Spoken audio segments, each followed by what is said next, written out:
Tarot Tales. Yes, my name is Heather of Shadow and Shine.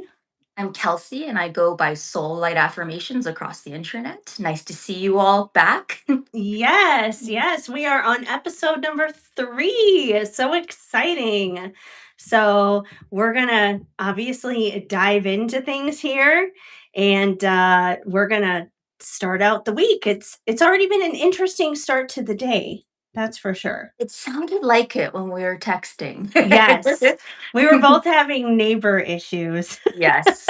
Something out of our control, but you know what? We make do, I guess. Yes, But and even now, like the technology is still a little weird. I don't know how you're appearing for our viewers, but you're slow-mo still on my end. okay. So maybe if people come in, they'll be able to tell us if you're still slow-mo. But the good thing is they can hear you. I can hear you, so they can hear you. So that's the important thing, to be able to convey the message that you have to deliver today. Exactly. They can if they can hear me and you can hear me, we're good to go. Right. Exactly. We know you're there. Yeah. We know you're wearing a pretty pink sweater and Very everything. nice. So yes. Yes, it's one of my favorites. One of my favorites. February is such a pink month to me. It's just very pink. It is. Yes. Well, Valentine's Day. So Yes. yes, the pinks, the reds. Um, even your drink looks festive. It is a pink energy drink. It's guava flavored. Ooh. I needed a little caffeine today, and I was all coffeeed out. So I got I myself a little understand. treat. Yeah. Well, I Wow. have my regular Dutch brothers here with me right now. Hey, Dutch brothers, if you would like to sponsor this podcast. I haven't even tried you. Send me your stuff and I'll try it out. I'm Yeah. Canadian, by the way. If anyone's watching, I'm Canadian. We don't have Dutch bros here. She's missing out, you guys.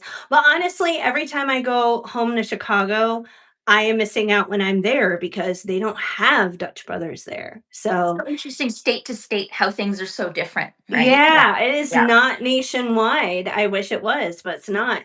Um, but yeah, but it's here in Colorado, and today they have like their new Valentine's Day drinks out. So I have a pink velvet mocha. Ooh, Don't ask me what pink velvet is because I don't know, but it sounded good. I feel like it'd be like a red velvet, kind of like a cupcakey kind of like. Yeah, Is it like yeah. kind of cake flavored? It is. It's sweet. Okay. It's sweet. So Well, there we go. That sounds yes, delicious. Sounds exactly. delicious. Well, we will get into our neighbor woes another time. Maybe we can do things out of our control. Maybe that's another podcast. Totally. Oh my gosh. That was today 100%.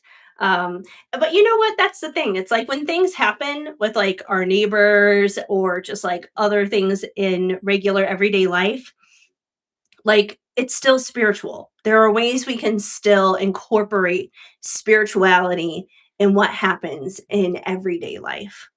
1000%. And sometimes those interruptions, those things happen for a reason beyond what we can comprehend in the moment, right? But when you're in the moment and you're being interrupted, it can be hard to like understand that, right? Or to like embody that, right? But Yes. we have a lot going on today. We have, I've been really enjoying our podcasts. I Me think too. I I love our look little forward to it. menu. I think it's so much fun. Um, but yeah, like today, what we're going to do, we're going to go through the collective energy. Heather's going to talk astrology, and I'm going to chime in where I Yes. kind of understand because I'm a student of astrology.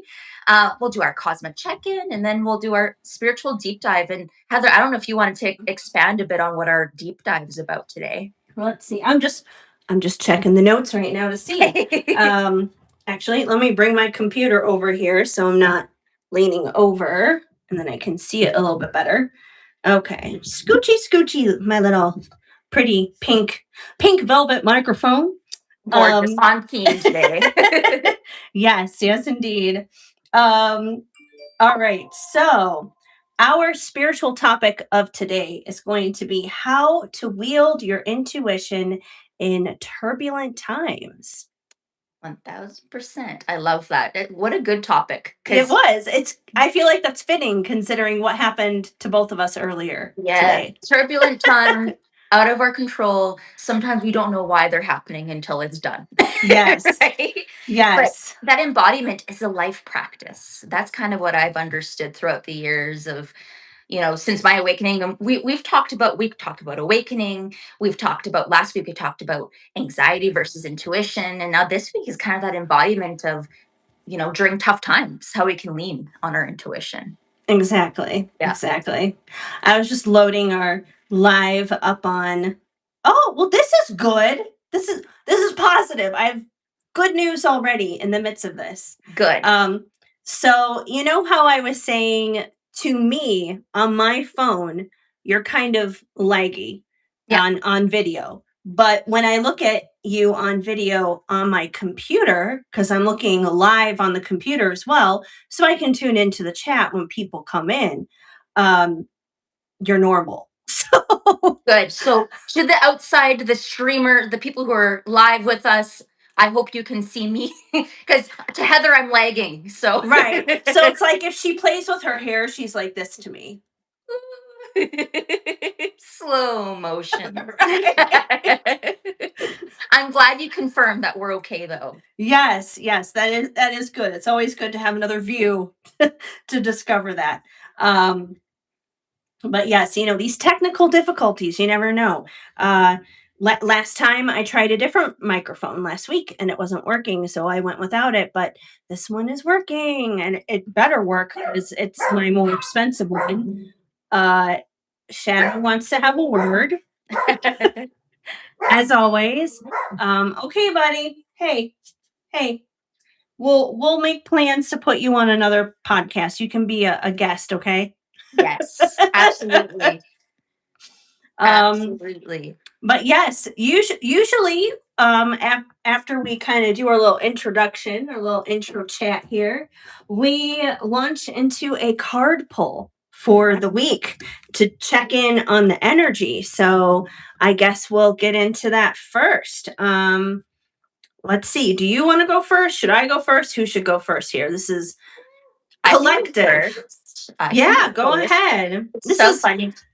Well, collective energy, you guys. So we're not at the point where we're doing personal questions just yet. That is towards the end of the podcast, but this is just for the collective. What's coming up this week? yeah. So those of you who have joined us in this live stream, thank you for being here today. Um, like I said, this is a collective reading. So take what resonates, leave what doesn't, use your discernment. But we're talking about the energy of the week ahead. So from now to next Wednesday, kind of what's coming in for us as a collective. Let's see here. My name's Kelsey, by the way, if you're just joining us. Okay, goodness. This card wanted to pop out earlier. I kept shuffling and we got wisdom. Oh my goodness. I Ooh. love this card. Number five. And number five, we're going to talk about numerology later, but number five is all about the energy of change, of shifting, of evolving. And that can be really challenging. It's exciting, but it's also can be the unknown, right? And it's about tapping into that wisdom.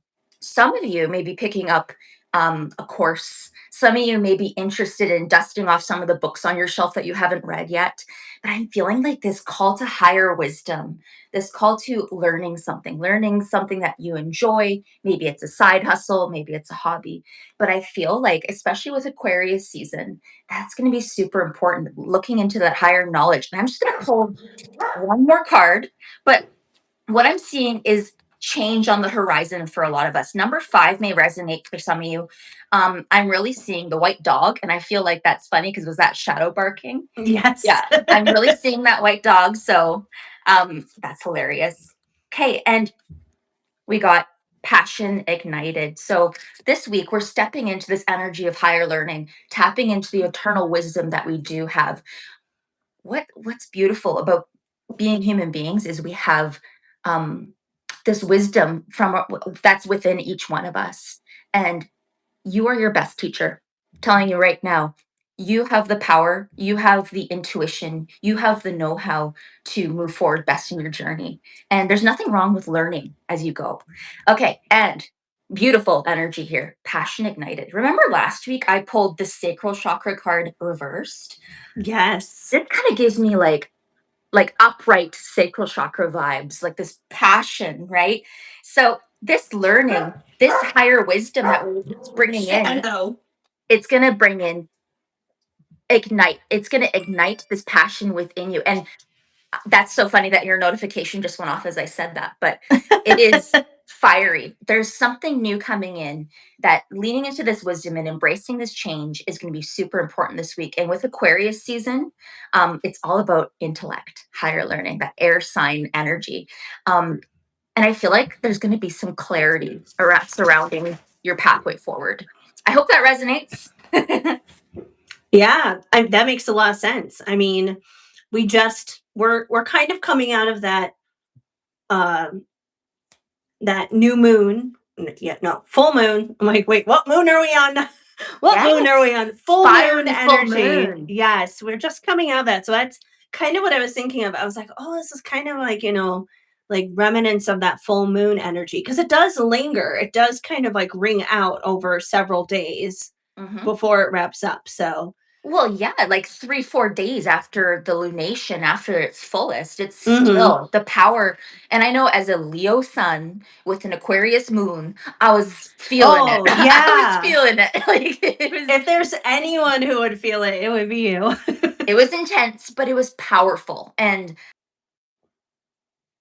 powerful doesn't mean easy. And we'll talk about that, like, how even though transformation and how evolving can be really, really exciting, it's also can be hard on the nervous system, right? Absolutely. Absolutely. We got a comment here. Y'all, please keep showing them love and support. Oh, thank you, May Rose. Mayor, And that's so sweet. yeah, I Glad to think, have you. yeah, I remember you from before. So welcome back. Good. Welcome back. Yeah, good to have you here. Well, let's get something from Winter Whimsy. Hmm. And I know I used this last week. I'm going to be using it for the next few weeks, probably until winter runs out, because, um, why would I be using Winter Whimsy in like August? That wouldn't make any sense. You So, know what? It's timely. mhm. You have other decks for summer, so I do. And also, exciting news in the deck department. Just last night, I ordered a copy for myself of my new spring oracle deck. So that's going to be coming out soon. Once I get it myself, I have to put together all the promo stuff for it so I can get it ready for like actual release on my website and Etsy. But as soon as it's ready to go, it's like primed for spring. So there's a spring deck coming. so winter whimsy. This is like Yes. it's like the next step. It's the season change to spring. Yes. So, Yay!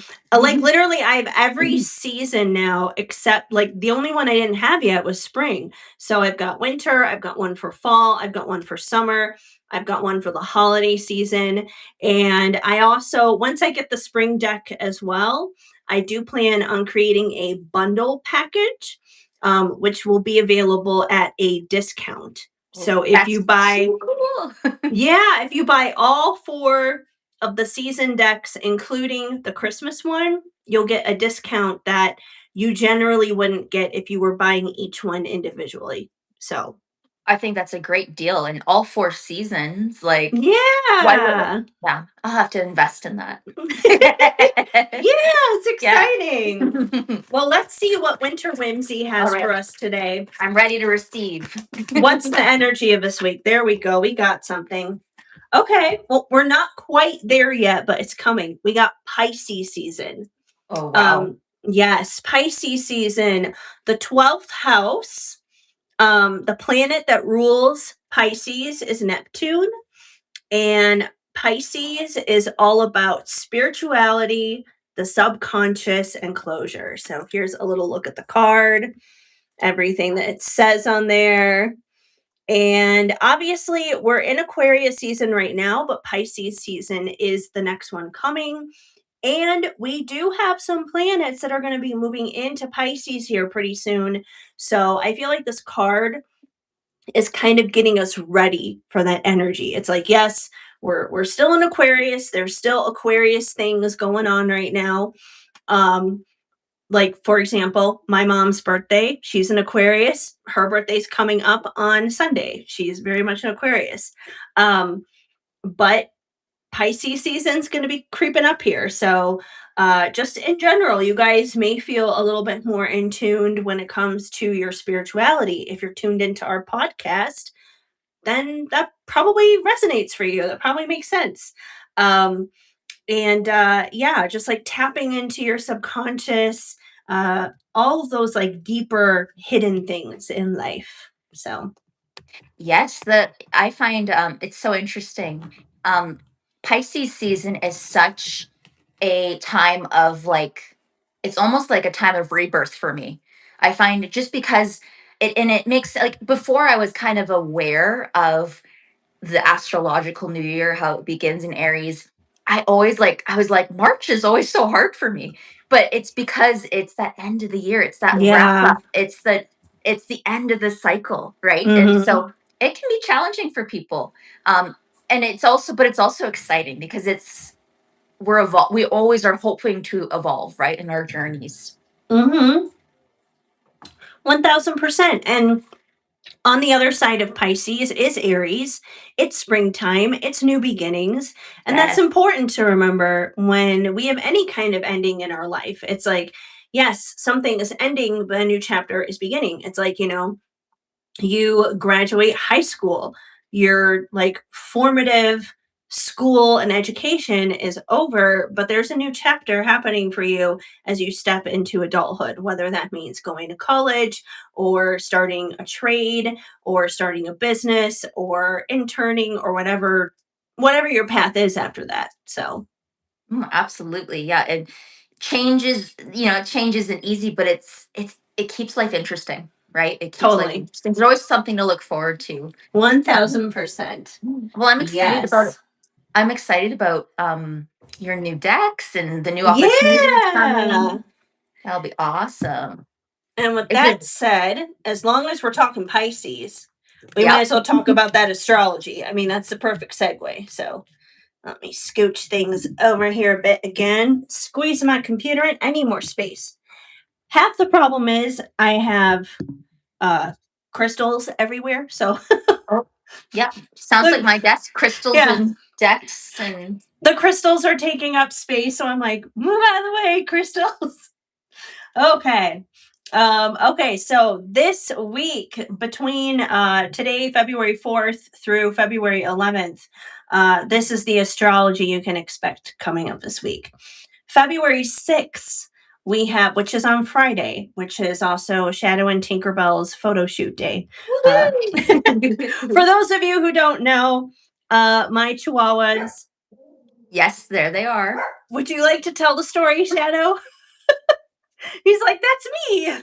Um, but for those of you who don't know, my two chihuahuas, they won a free professional photo shoot at the Denver Christmas show in November, and Friday is the big day. So tomorrow we get baths, we get nail trims, all the things. We're doing laundry. We're gonna get all beautified. So Yes, yes. It's so exciting. They're little stars. They will they do so are, well. they I can't are. wait to see the photos. They're Mm. superstars for sure. But February 6th, that same day of the photo shoot, we have Mercury ingressing into Pisces, and it will be there until April 14th.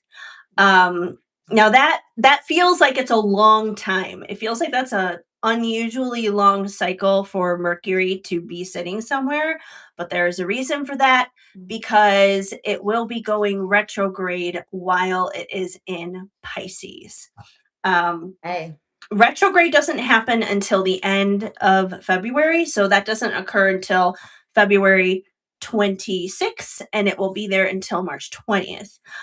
So you got a little wiggle room there, but it's just kind of like a heads up, prepare, make sure that all of your devices are like fully charged and operating well, and you got your I's dotted, your T's crossed, all those kinds of important things when it comes to like communication, technology, those things.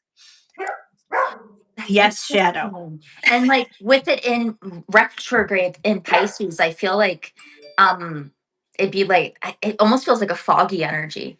It Like is. It foggy, is. miscommunication. And but that's Mm-hmm. Mercury retrograde in a nutshell. But especially when it's in Yeah. that sign of Pisces. Yeah, Yeah. you throw Pisces in there and you got a real large wrench in your communication. So it's gonna be dicey, but we'll get into that.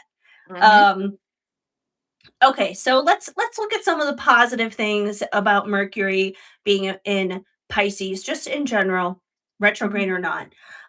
First of all, it brings a lot of creative expression, so that's always a positive. It's great for creative brainstorming.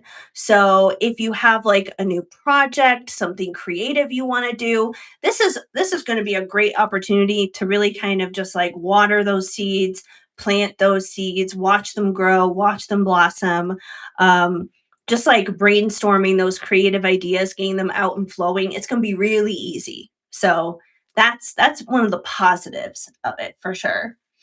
Um, in general, it's a highly imaginative time. It's a great time for the veil in a sense being thin.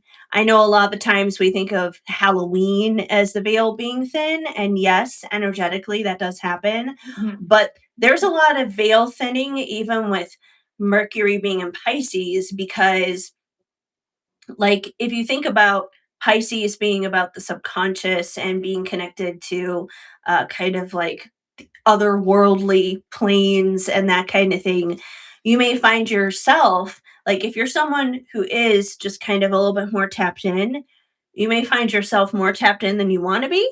Yeah. You may kind of just like hear things and know things and see things that you weren't necessarily planning on or expecting. Um, if you are someone who wants to work on like your mediumship abilities, this is like a super potent time to work on that because you probably can get downloads really easy from the other side, from loved ones on the other side, angels, guides, all that kind of stuff. So, those are all positive aspects of this. Oh, we have a comment. Did you see that? What is going to be for Taurus? The retrograde was putting me through for me to step into my higher self. Well, that's a very good question. Actually, in order to find that out, it's not based on your sun sign. So if you're a Mhm. Taurus sun, that's actually not going to help you find the answer. The way to find that answer is you're going to want to go to any one of there's so many websites out there where you can look up your birth chart for free, or you can use an app to look at your birth chart.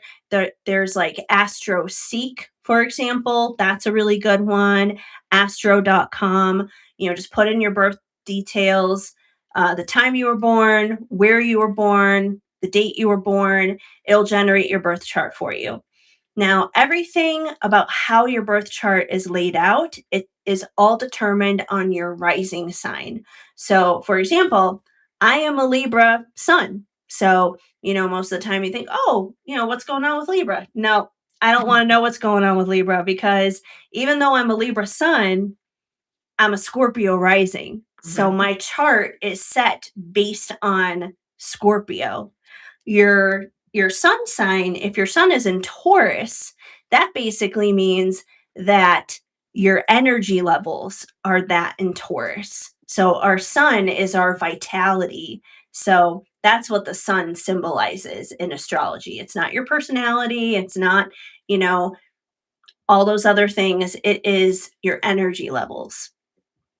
So when it comes to uh, figuring out that Mercury retrograde, once you're looking at your birth chart, this is kind of getting into much more complicated astrology. I feel like this could be like a separate podcast, but I'll give you like a quick A little little rundown. preview. Yeah. Yeah.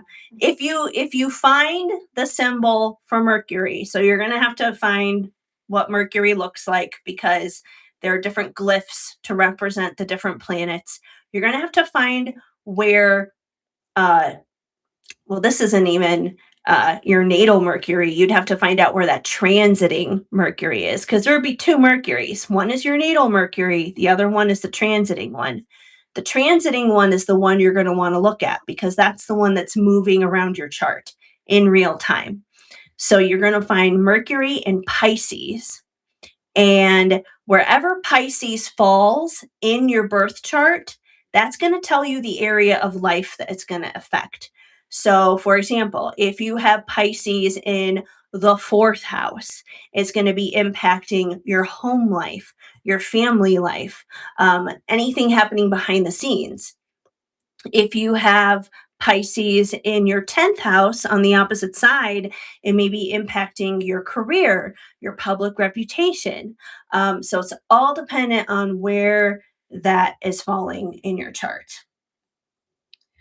My moon is Sagittarius, my Mercury is Gemini, my Venus is Aries, and my Mars is Aries, my Jupiter is Aquarius. Yeah, I mean, I would basically have to look at your chart. So like Heather I does said, astrology readings, I just so you do. know. I do offer astrology readings. So the type of astrology reading that I offer, which is available on my website, it is just a regular birth chart reading. So it doesn't necessarily get into the transits. Transits would be a whole separate, different kind of reading, which I don't offer right now at this time. But stay tuned. When it's there, I'll let everyone know. But you are always welcome to book a birth chart reading, and we can basically break down every house, every planet, exactly what that means, how it's translating in your life. It's just a way to help you better understand you, because that's what your birth chart is. Your entire birth chart is you. It's just a map in the stars as to who you are, basically. So, Mhm. Yeah, and it's complex. It's and there's a lot of moving parts with all the transits that go through. So it's not one size fits all, right? no, It's absolutely not. definitely not. I tried to look up one and it wasn't good. Do you have a good one that you can look up on Google? Um, do you know what website you looked at? Just so I know. Let's see. Yeah, Astro. I'll put a couple links down for you. And I'll recommend an app to you as well, because there's an app that I always use like on my phone just because it's like easy to understand. So there's astro.com. There's Astro Seek. Yeah, and it's astro-seek.com. So it's Yeah. not, yeah, because like it does bring up kind of a different website. Yeah, I If put you it don't in put the the dash chat. in. Um, Shadow, can you not right now? Oh, what is the name of that app? I can't even look at that app because I'm on my phone right now. Is it Astro Seek? No, Astro. Oh yeah, I know which one you're No, talking. that the app I was thinking, but I don't think were you able to get that app? I don't know if you were. I have I forget Astrograph. No, it's No. yeah. I have it. I have the app you recommended. But those are some websites. Heather's added them to the chat. So Let me see. Maya Rose, and if anyone else wants to look up their birth chart, those are some really good ones. Oh man, I can't do it that way either. I was gonna try and look at it through phone mirroring on my computer, but it won't let me because Yeah. I'm using my thing. But you know what I'll do? After the live is over, I will drop the name of the app that I use in the comments. Good So idea. if you come back and you look at the live later, check the comments. I'll drop the name of that app that I use Yeah. as well. Because it's So a good question. Yeah. yeah, these two though you can use on your phone or you can use on your computer.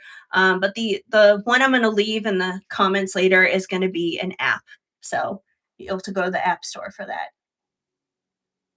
Yeah, it can be very, very confusing if you're not familiar with it. Astrology is complicated. It's much more complicated than tarot, reading energy. It's a study. It's a It is. study, It's a study. 1000%. I mean, they call it astrology for a reason. It's like, biology, psychology. It's all the ologies. It's the study of something. It is a study, but you're not alone, Maya. I find like people get confused, right? And it's okay, but those are some Yeah. good apps. There Heather will leave a good app in the comments as well. I've used it. It talks about the transits as well. So come back, look at the comments.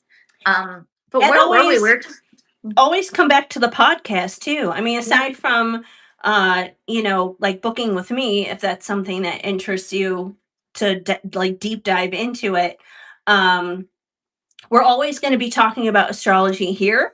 There's always going to be a segment for that. So there's always going to be a learning curve. And if it's something that really interests you guys, the more that we get into it, then we can always plan to include more of that kind of stuff into the podcast. Yes, we do take viewer suggestions. So if you have a question, Maya, you could put it in the comments and we can add it to a future episode. If we, Totally. yeah, I like that. Yeah, because we're here for you guys at the end of the Mhm. day. I mean, we have our ideas, we have our Google Doc that we brainstorm with, um, but we're ultimately here for you. So if there's something specific you are in need of, or you're trying to understand better, that's why we're here. That's why we're here. That's the whole idea. It's about the people. Yes, um, yes, and with some who is spiritual with a whole bunch of stuff. That's the one I get the most confused about. Yeah. Yeah, I understand that. And it might get a little bit more confusing with that Pisces Mercury and Pisces coming up. But that's okay. It's temporary. We're going to move through it. It's all good. Let me see. Anything else here on that Mercury and Pisces we need to know about? Let's see. Logic is going to go out the window on the negative. So say goodbye to logic. Uh, there's not going to be a lot in terms of structure. You may, like, we all may just find ourselves a little bit more sensitive in general, which is going to make communication a little tricky, but everyone may feel a little bit more sensitive. It's going to be a lot easier to take things personally, to feel overwhelmed. I know we're all feeling that way anyways right now, but it may be a little bit more so coming up soon. It's better to be prepared sometimes, right? Yeah. So like, there's positives and negatives to every transit, to every aspect. So while we may be very creative and very spiritual, we may also feel very cloudy and fuzzy at the same time. So yes, Shadow. Oh, the Chihuahua speaks. Wait, so when you're looking, what are you looking for in this one? Um, Mercury and Pisces, is that what she's asking? yeah, I think so. Yeah, I mean that was basically that for Mercury and Pisces. Mhm. But Shadow, shh, shh, shh. He wants to host. He's chatty today. He is. He has a lot to say. I think he's still. I think he's Riled up. still. Yeah, he's still frustrated from what happened earlier with the neighbor. What Yes. helps do you Like what? think? Um. Well, I mean, I would have to show you. I'd have to show you what a Mercury glyph looks like. Um. Like I said, this is kind of getting into a little bit more advanced stuff. Um. Which I mean, like I said, We could do a whole topic on we each could do, planet, yeah, on each we really house. could. We could do a So topic on each of that.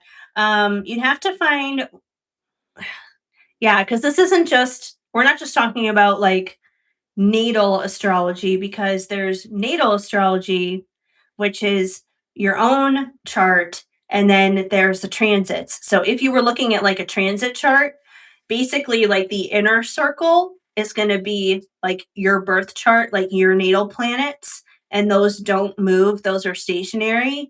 And then the outer circle are the planets that are transiting around it, basically. And you're going to want to find the Mercury that's transiting. And this Mercury, it's going to be going into Pisces on the 6th. So right now you would see Mercury, like if you were looking at a transit chart right now, Mercury would be sitting in Aquarius. And then you'd have to look at it moving into Pisces. So you part of it is kind of like learning an alphabet in a sense, because you have to know what the glyphs look like. Yeah. The glyphs for the signs as well as the planets. Okay, so like what house has Pisces? It's going into, that's what you're saying. Yeah, it's going to be going into Pisces, and Yes. that's going to look different for everybody. So, like for me, Pisces is my 4th house. But for Kelsey, where's Pisces for It's you? my 10th. Oh, so I literally used us as an example. Yep. I didn't even do that on purpose. That was all just like, I guess, intuitive. Um, but yeah, so it's just like we both have Pisces in our chart. That's the other thing too. We have all 12 signs in our charts, but the positioning is probably going to be different for everybody based upon their rising sign. 1000%. Well, I'm glad it's easier to understand. You did a good job Yes. explaining, Heather. Well, thank you. I mean, it's complicated. It's complicated. It is. And sometimes it's easier if I can like show a visual, which I'm not able to do in this format right now, but it's something I'm going to tuck away in the back of my mind that may be something we're going to have to do in the future is do Well, some visuals. and Maya Rose, I don't know if you were here when I did the energy reading at the beginning. It talked about higher learning, wisdom. So maybe astrology is something that you might want to like you might be looking into this week. Like it might be something that you feel fired up about. So if you feel that way, if you feel pulled to it, that might resonate for you. But I Yeah. think in the future we might definitely do more on definitely on the specific kind of questions people might have. For sure. And as we grow, maybe we'll have future guests. Yeah. And it would be amazing to have Lori as a guest. Lori is an amazing astrologer. If you guys don't know who Lori is, but you should really check her out. Like, she has like 30 years of experience. She knows way more than I do. But she is amazing. So, She is. She is. You've been waiting to do more about it. I love space. I love all that spiritual stuff. That's how I really got into it. That's I awesome. love that. That's awesome. Yeah. So it might be something that you pick up and that like, and it takes time. Like it does. It It takes does. time. It does. It takes time. So be kind to yourself, it's okay to kind of hang out in phase 1 for a little while. You'll eventually pick up more of it. It's a constant learning curve. I know a lot more than I used to, but there is still so much more that I could learn as well. So, um but yeah, moving on, moving on. We got another We planet got to a get show to into run, here. baby. I know. We got another planet here. So February 10th. February 10th. So that'll be on Tuesday next week. Uh Going back into Pisces again. We have Venus going to ingress Pisces, and it will be there until March 6th. So what this means for us as a whole collectively is number 1, Venus is very comfortable and very cozy when it is sitting in Pisces. It's exalted in Pisces. Yay. So it's a good match for those two. Um, in general, it brings about that feeling of feeling very dreamy when it comes to romance. I mean, kind of perfect for Valentine's Day. You're going to be putting on those rose-colored glasses. Uh, Compassionate towards others. There may be a feeling to feel more giving in general towards others. So those are all like kind of like the beautiful things. But at the same time, there's good and bad that comes with it, which means we could also be a little bit more susceptible to seductive type of situations. Doesn't have to be sexual seductive, but just anything that seduces us. It could be, like oh, there's a poor unfortunate dog that needs a home. Yeah. It's seducing me to bring that dog home. That would be my seduction. But Yes, um absolutely. And idealizing, right? And I think, yes. like you said, those rose-colored glasses, they can be blinders. So it's important to stay grounded because Pisces is just this, ooh, this dreamy energy, right? Yes. And not be like, Yes. and like have boundaries. Have boundaries. I think holding up boundaries is important during this time. But there's a lot of beautiful energy with Pisces and Venus. It is. It's beautiful. You just got to be careful, just kind of watch your steps if you Hmm. can. Um yeah, boundaries may blur. It's going to be easy to be deceived. Mercury retrograde, when Mercury does go retrograde at the same time that Venus is still sitting in Pisces, that's really going to make things messy.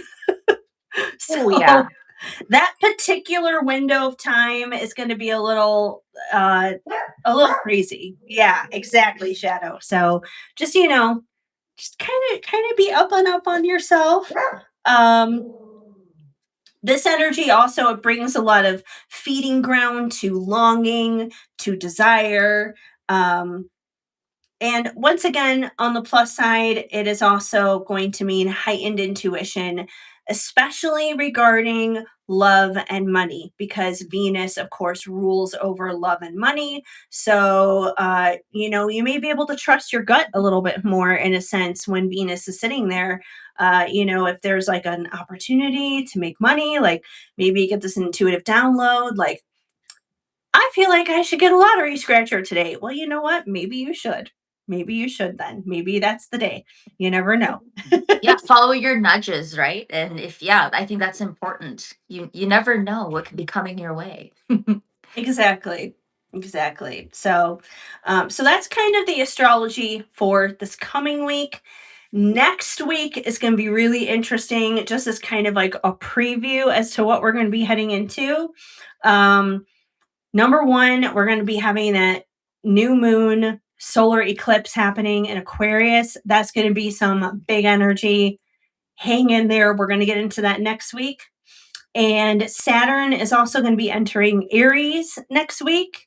It's going to be joining alongside Neptune, and they are going to be making a direct conjunction right then and there when that happens. So they're just going to be sitting right on top of each other We have in a lot to look Aries. forward to. Yeah, Energetically, it can be a lot, but I think having this knowledge is just so, it can be so empowering to know what yeah. energy is coming, and maybe why we feel the way we do sometimes. Oh, Like, totally, like 1000%. when I was going through it in December, you said you should look at your transits, right? Like what is going on? But I Yeah, feel like that's a whole other podcast. My trip I to home. know. We should do something about that, like a podcast about crazy trips and.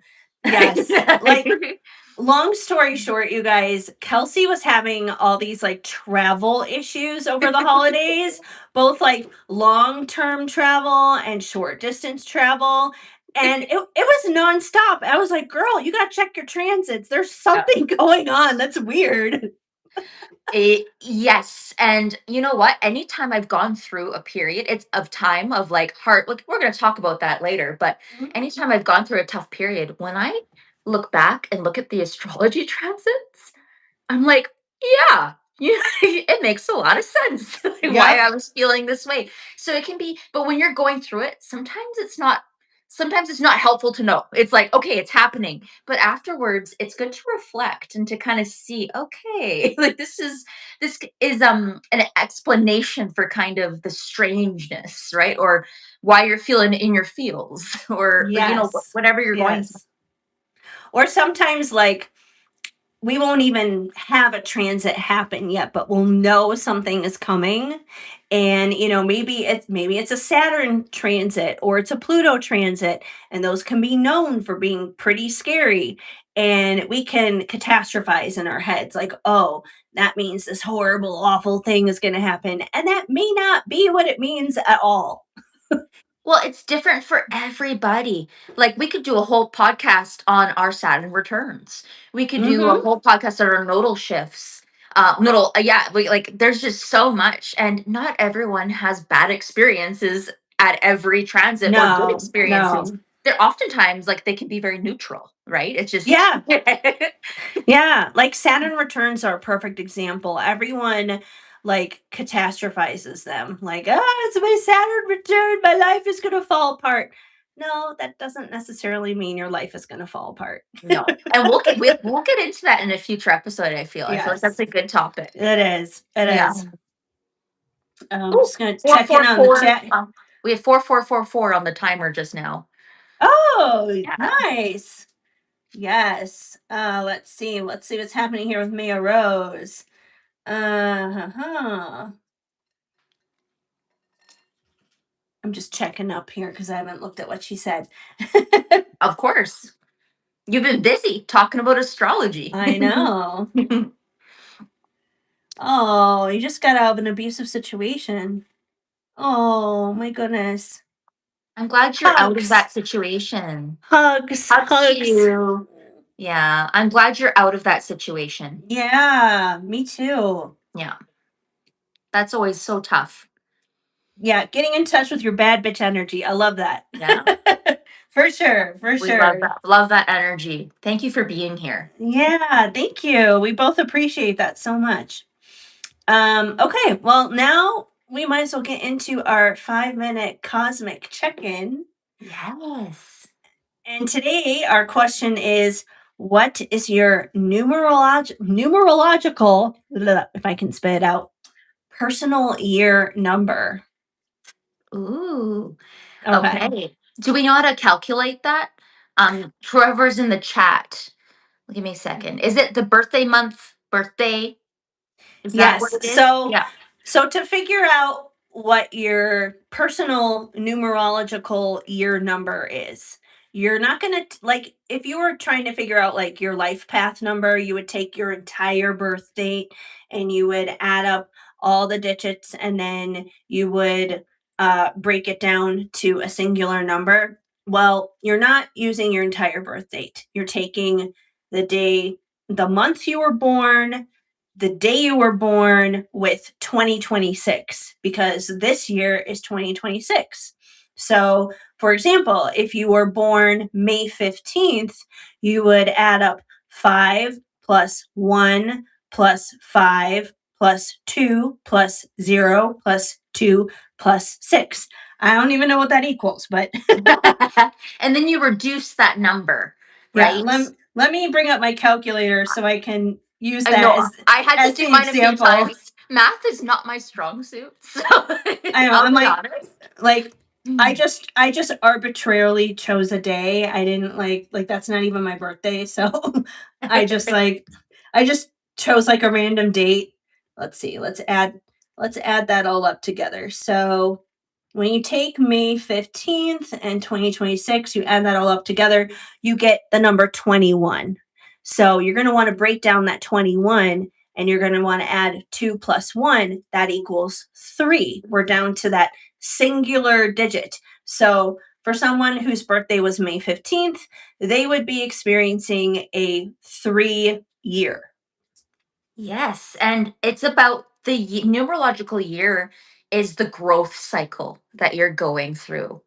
And I think like it goes all the way up to number 9 and then there's like master numbers 11, Yes. 22. You're having a master number year. Yes, yes, my numerological year. So it depends on the calculator you're using, but I'm having May yours is May 10th. Crazy you say that. That's funny. That That was is so cool. close. That was so close then. So yeah, I think and we're sharing a year right now, aren't we? We have a 2. Is that what we're both kind of working with? Yeah, I'm a 2 this year. Yes, so I'm a 2, which is it's funny because it's all about collaboration. It's about balance. What else did you find about number 2? Relationships, Yeah, partnership. patience. It's also since it is like the second year that comes after like having a year number 1, like year number 1 is all about new beginnings, fresh starts. It's a much more action oriented year. It's very go go go. So when you enter a 2 year, you're no longer in like new beginning mode. and you're no longer in like action go go go mode. So you would be more you're more receptive. It's kind of like falling back a little bit, like just being receptive. It doesn't mean you're not active and you're not doing things, but you're opening yourself more so in a position to receive. Right. Yeah, it's more so like it's funny because I was in a personal year one last year. I moved across the country. It was go, go, go, trying to figure things out, right? It was definitely, but this year I feel like I'm establishing a bit more and collaborating. Oh, and I see we have a new comment. Is Joa? Joa I'm from I'm still here. I'm just going to adjust my volume on my earphones. For some reason it just like skyrocketed. Now it's Oh, like so I'm yelling at you. yeah, Kelsey's yelling at me. So Yeah. just hold on one second. I'm still here. So, hey, beautiful souls, we say hi to you. Welcome. And if you just arrived in the chat, we are calculating our numerological years. You take your birth month, your birth date, and you add it to the current year. So, if you were born May 15th, 2026, or just May 15th, you add it to 2026. So, oh 05, so 5 plus 1 plus 5 plus 2 plus 0 plus 2 plus 6, and then you reduce that number. Your personal year is 3. We were just talking about that, Joa. I hope I'm saying your name correct. I remember you from a few weeks ago. So you are in a personal year 3, and number 3. Oh my gosh, I just pulled this card. And it is the Empress, which is number 3. So that's really funny. I seem to remember a few weeks ago I told you about planting seeds of intention, right? So number 3 is all about creativity. It's like self-expression, it's joy, it's about pursuing your passions and projects. What did you find about number 3, and have you like what do you have planned for this year?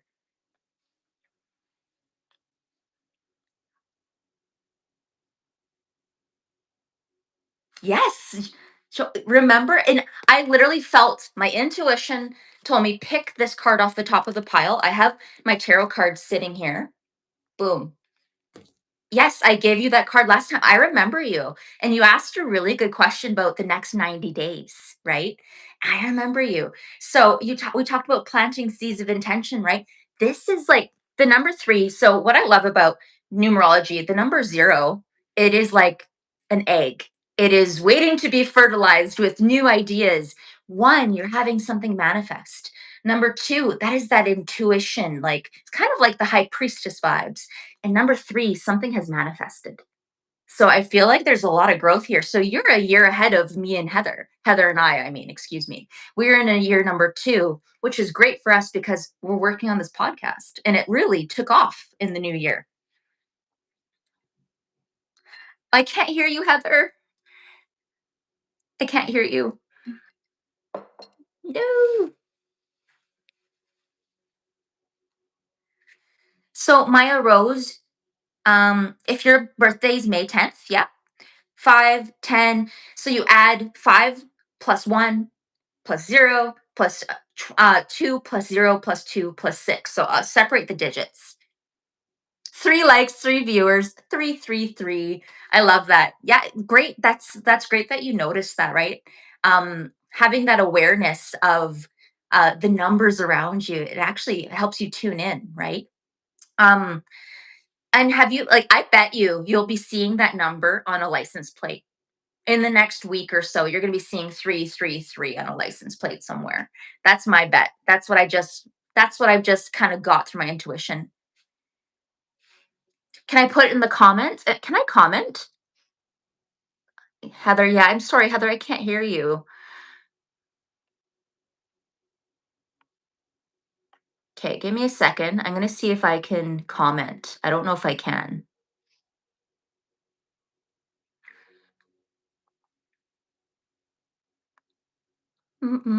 Heather, you've been seeing 444 a lot. Well, 444 is all about stability, protection. What does 444 mean to you? When are you seeing 444? And Maya, I'll see what I can do. I don't know if I can chat. I'm not having access to it. Give me a second here. I can't hear you, Heather, at all. No. I haven't heard you for the past like 5 minutes. Yeah.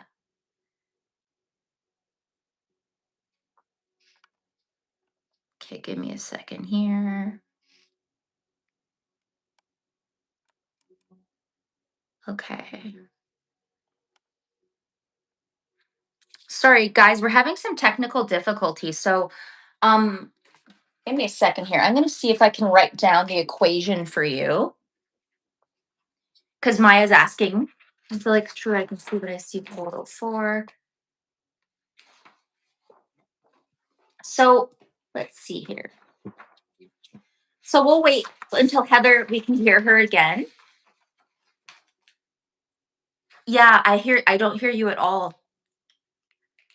Okay, so I'm just gonna add. So Maya, for example, yours is 5 plus 1 plus 0 plus 2 plus 0 plus 2 plus 6.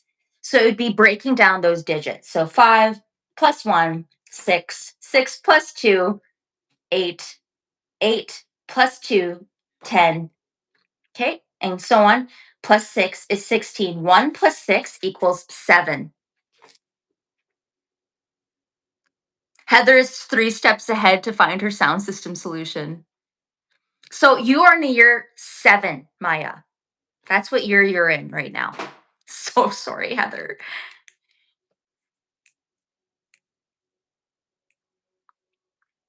Okay, good to know. Year 7. So let's look.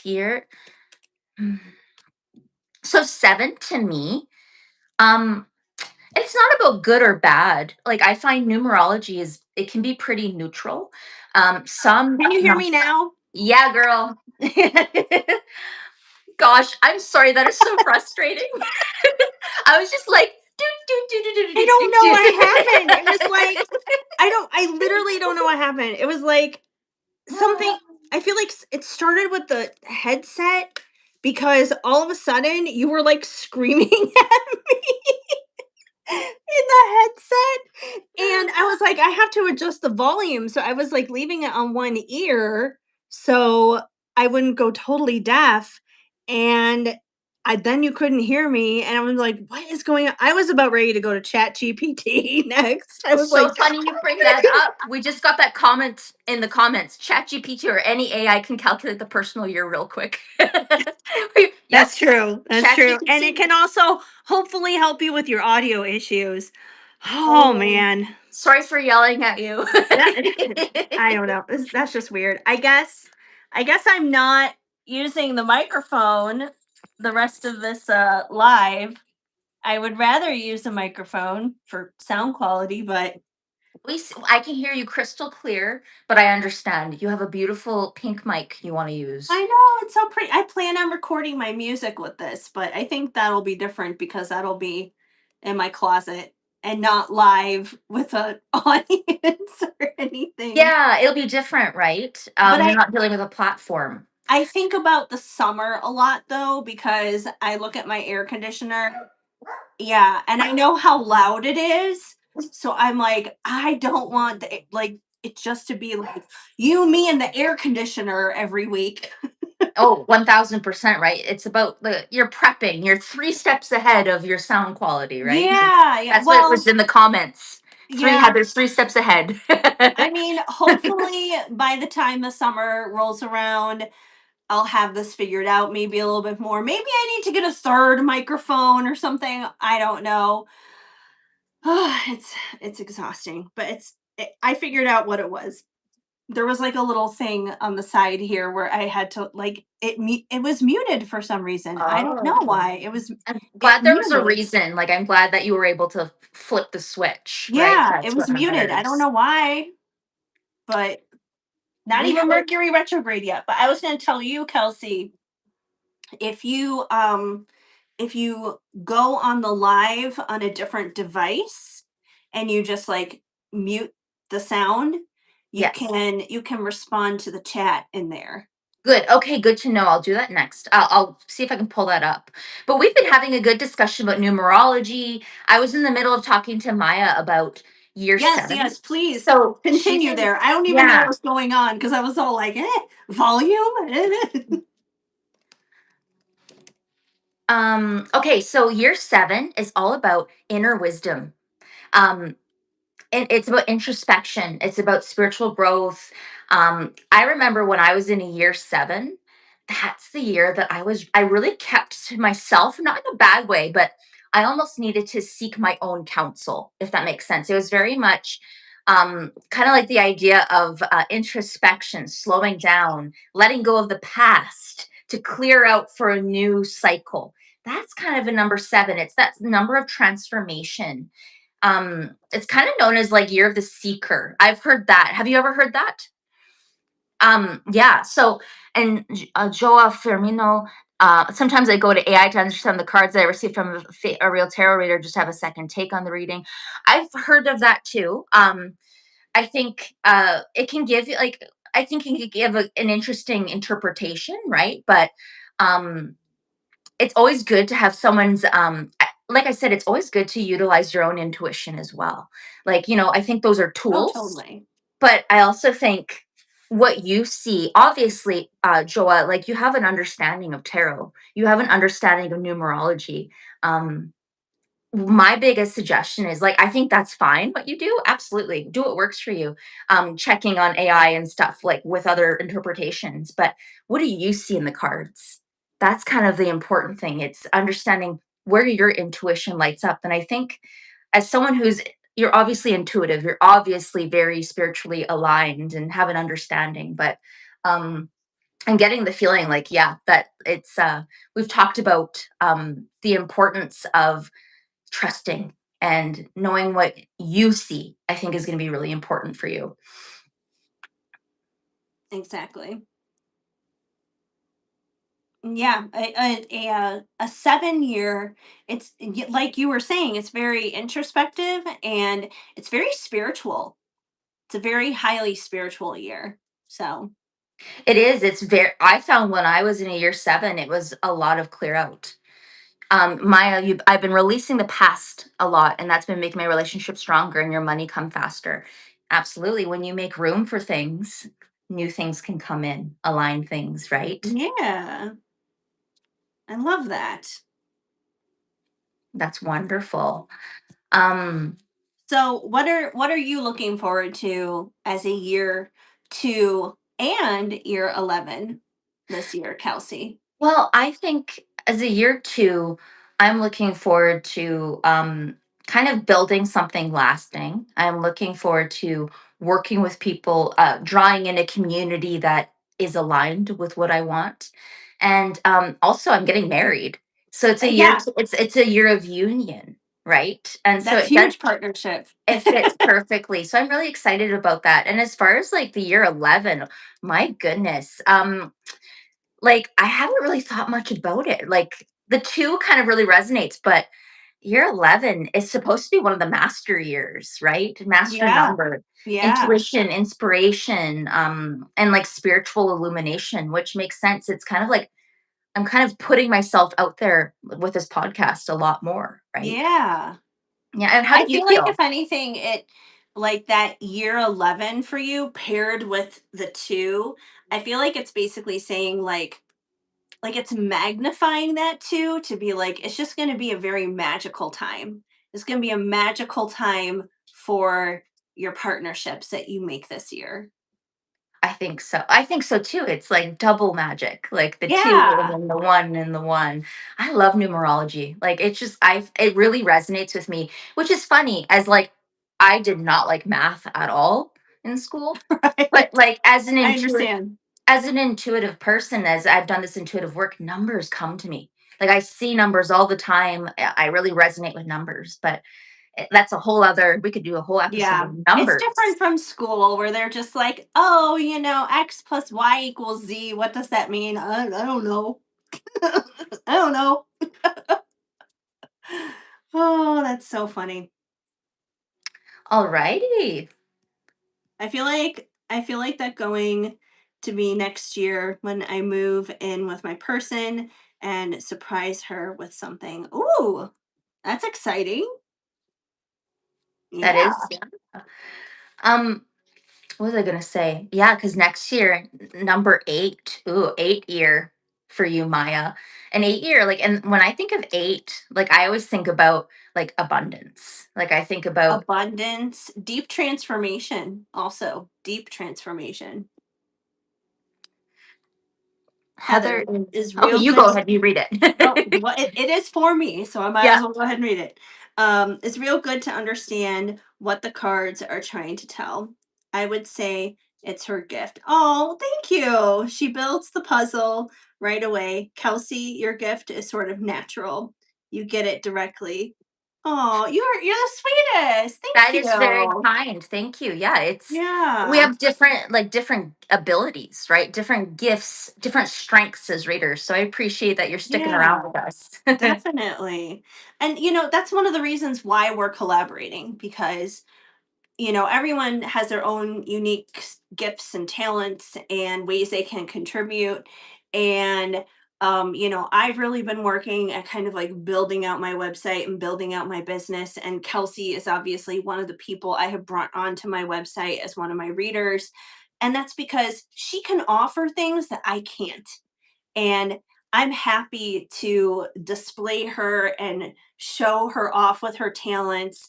And that way, then it's like it's a win win for everybody. She gets to build her own client base and connect with you guys. You guys get to receive from her gifts.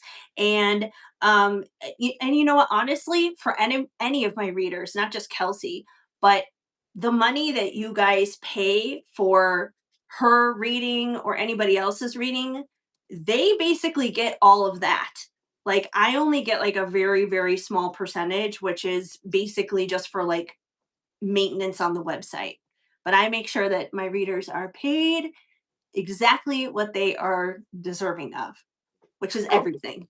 yeah. And Heather organizes us, and she kind of brought us all together. And it's crazy how you meet people, and you just never know where a friendship's gonna go, right? Exactly. Yeah, it's Exactly. exciting. So thank you for sticking around. He says, Yeah. "Yes, you are very complimentary." Thank Aw, you. Yeah. we are spiritual sisters. So Totally. We yeah. we've been through it, past lifetimes, and here we are again. Here we Mhm. are again. So it's exciting. Let's see. Something I really want to do next year is collab with people, or even this year with my tarot, because a lot of people have said I'm unique and I'm always accurate and I go deep with it. Well, yeah, totally. Well, you know what? If anything, we're glad you're here because we're always looking for new people to collaborate with. I'll have to check out your channel and see what you have to post. So but yeah, that's exciting for sure. It is All exciting. right. Where are we? Where are we, friend? We're talking about our numerological years. I don't Numerological know why I years. can't seem to get that out. Um, I lost the plot for a second. I know. But why don't we move on to our Yeah. next topic? We've kind of sat on numerology for a while now. And it's funny because numerology isn't even like either one of our expertises. That's not something either one of us have highly studied, but I think it's something that interests both of us. So that's why we brought it to the table.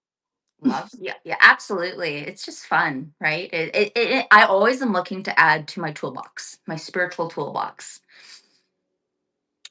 I'm going to stop posting in February. I have a whole lot of videos that I have done and edited. I have to post them, and right now my subscribers is at 13. I feel like I'm going to go big. Well, good. That's a good feeling for sure.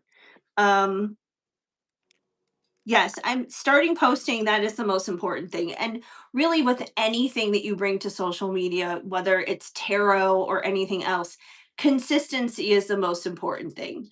Um, Yes, yeah, that absolutely. truly is the most important thing to bring to the table. Yeah. I don't know Mhm. if you're on any other platforms too, if you're on Instagram or TikTok or anything.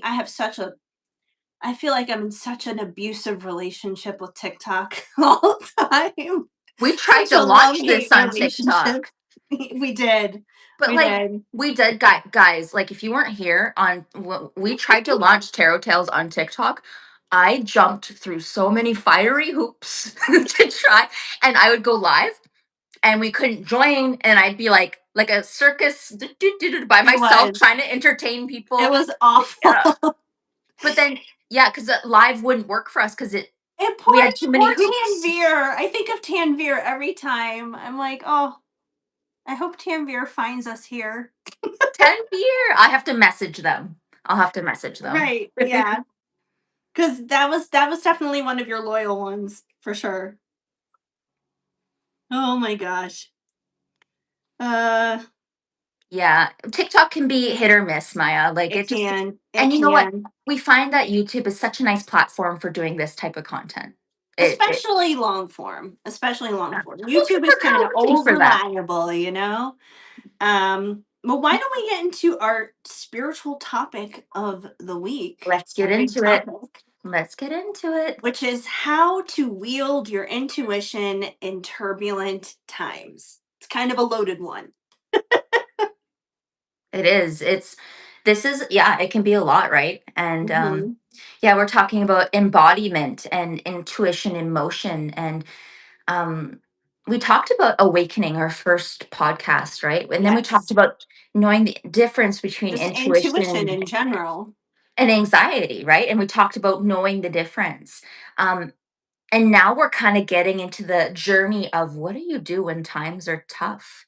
And, you go through tough things or loss or grief, and you have to, wield your intuition and understand how to see the sun, right? Hmm.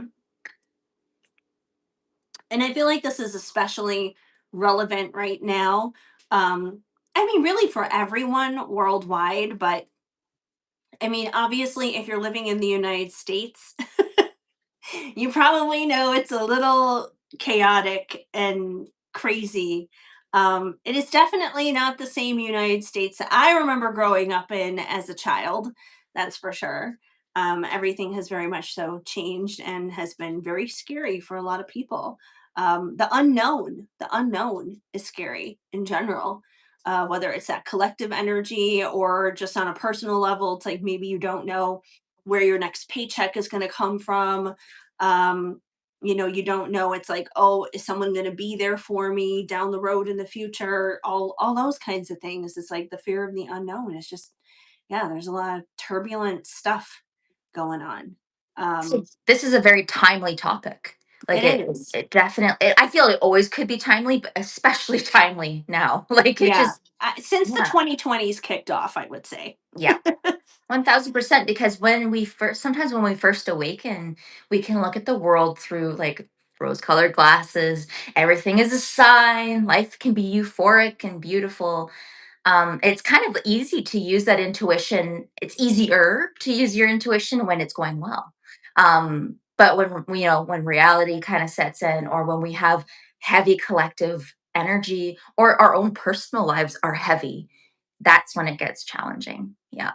But we have some tools, we have some tips, we have some stories. Totally. So what about you, Kelsey? um Ah, when okay. uh when you've had turbulent times, like, how have you kind of navigated that with your intuition to get on the other side? Well, I think we talked about awakening. What I can think about, and I'll give you a little kind of context surrounding um my awakening, and then kind of my like how should I put this? A period of darkness that kind of overcame me. So I first had a big awakening. I had many awakenings. We've talked about this, but my big one was in 2021. And I kind of spent that summer in like this beautiful bubble of like, oh my goodness, life is grand. I know the secret of life. Like, I am one with the universe. And I think we all go through that, like where we kind of think everything's a sign, and it's kind of this euphoric Yes. existence. And then reality set in.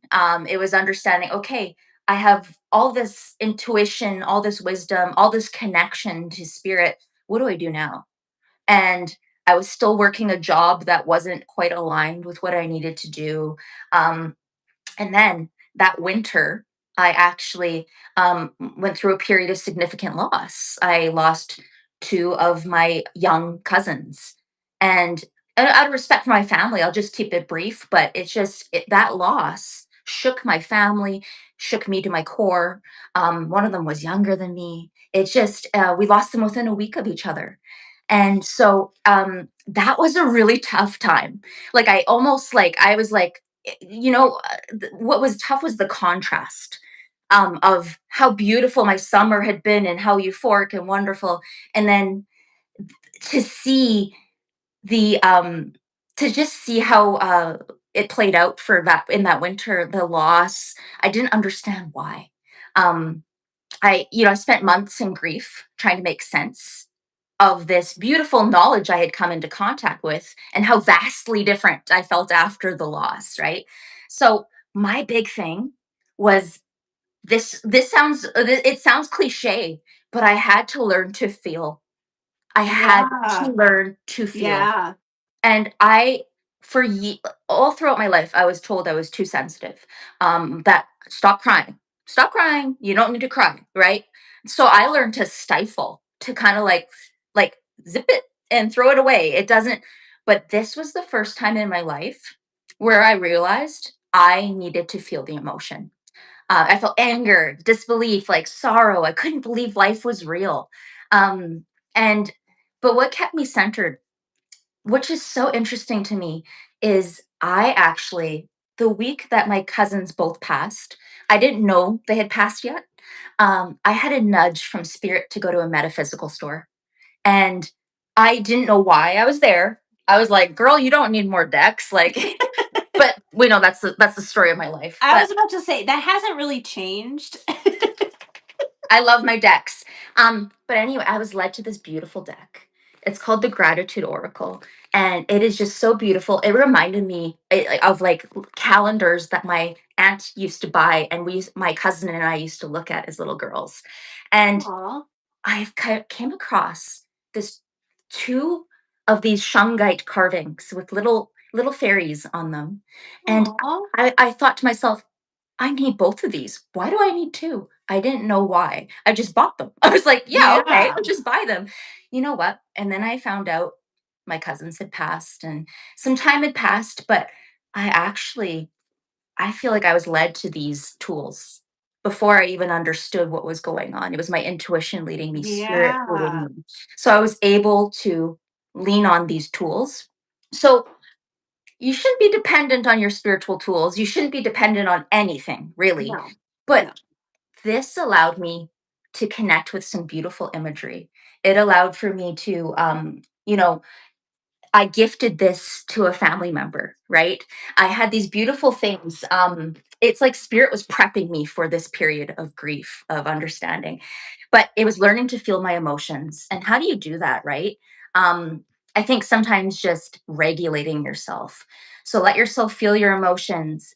Pause. Don't distract yourself. Don't try to like go scroll on social media. I'm guilty of that. Yeah, Of doom trying scrolling for doom sure. scrolling, acknowledge, name it where it is in your body, um, like where you're feeling the emotion, breathe through it. And I found a lot of work was in meditation and placing my hand on my heart sometimes. But what kept me going is that I was what really carried me through was feeling supported by my spiritual practice. I was able to keep faith and trust in my intuition because I understood I needed to feel my emotions. I needed to learn to regulate my emotions. I needed to um, believe that there is light at the end of the tunnel, which was challenging to do. But um, big thing is allowing those emotions to pass through you. Sometimes you also, I find, um, getting support from people, right? Talking to people, writing it down, journaling. But when times are turbulent, it's about regulation, right? It's about allowing your emotions to not to overtake you, right? Totally. Yeah. Um, I can actually give you an example of just like allowing your emotions to just flow. That happened to me literally today. So, um, and this is it's a small thing. I wouldn't say this is like a getting through a turbulent time thing for me, but it was definitely something that just like poked at my heartstrings personally.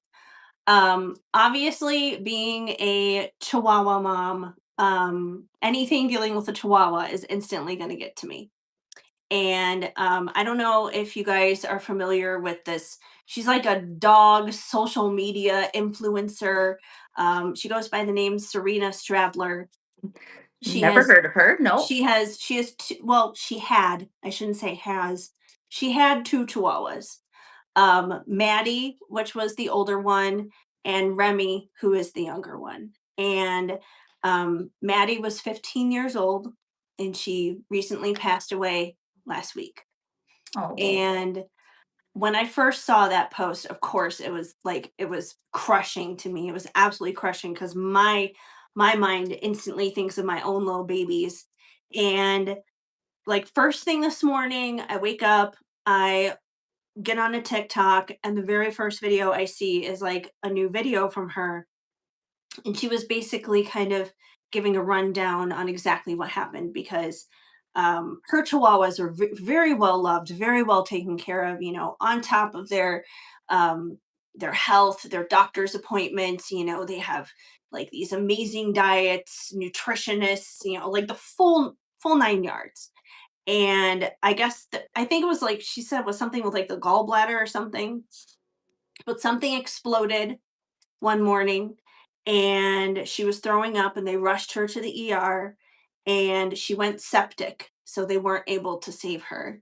mm, And she was describing going through the whole process, and you know you see the video of her like sitting in the hospital there, you know, holding her in a blanket, just like bawling her eyes out. And they told her, um you know, when you're ready, ring a bell and we'll come so we can put her to sleep. oh, She never even got to that point because she's holding Maddie, and Maddie just like passed in her arms. And I saw that, and like there I am laying in my bed, Shadow right next to me, and I just started bawling my eyes out yeah. because I think of him, and he's my older one. And granted, he's not 15 yet; he's only 11. He still has a lot of energy left in him. He's still very healthy, but it's like I think of the reality of like one day that's going to happen, even if it's not for a really long time yet. And I just let myself feel that. I just let myself cry and hold him. And that's what we have to do. We have to allow ourselves to cry. We have to allow ourselves to feel. It's a way of release. Because if we don't do that, like we're going to explode. And it's like Maddie went septic physically, but we're going to spiritually and emotionally go septic if we don't release. Well, and I could feel like when you bring up that, and I'm so glad you can express that emotion, Heather. I feel that for you. Like I can feel how much you love Oh, yeah. your own puppies and that. So I'm glad, first of all, thank you for being real and being raw. And you're right. When you talk about release, the grief I felt manifested physically in my body. I could feel it in my heart, in my sacral chakra. I could just, and that's when I learned about like Reiki, energy work, and release. And I was just doing it intuitively. I was putting my hand on my heart a lot. I was putting my hand on my sacral chakra and just like, I do my meditation and just have Healing my hands there. yourself. Somatic, right? It's Yeah. very, and so, but it seems so simple, but it's really hard to do sometimes to feel. It is, isn't it? Mhm. And we have some Yeah. comments here. We have, Yeah. we have some dog lovers in the comments too. And Joa says nature walks help. I know you're a nature person, Heather, and that can be hard when it's winter too and it's cold out. Yeah. Well, unless you're in Colorado and it's acting like Yeah. what is it here? Hold on. I'm gonna check the weather right now. It's the weather here has been cuckoo. Yeah. It's like, is this You said it's been Colorado? I don't unusually know. warm there, right? It Yeah. has. Well, it's currently 50 right now, but this is the forecast tomorrow, Friday, Saturday.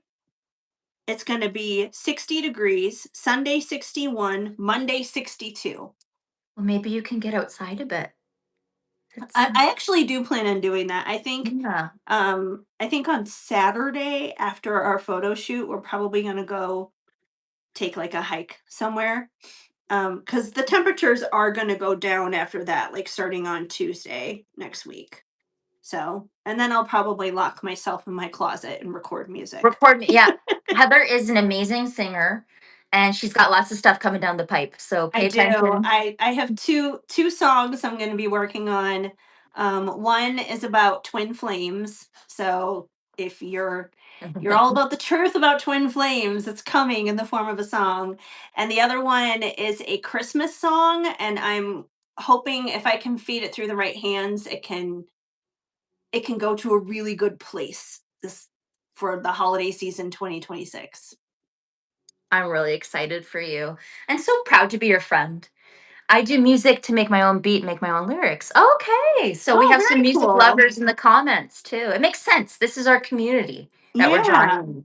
Aligned souls. But You should check out BeatStars, because if you wanted to like sell your beats and collaborate with like artists and stuff, that's like a good place to do that, cuz I've definitely like the songs that I'm working on right now, I have found the beats and everything through BeatStars, which I didn't even know about. Like I found BeatStars through my friend Jen, who also does astrology and who is someone I'm working on loading up onto my website. That's something I also need to do this coming week, actually, before I go and record the music.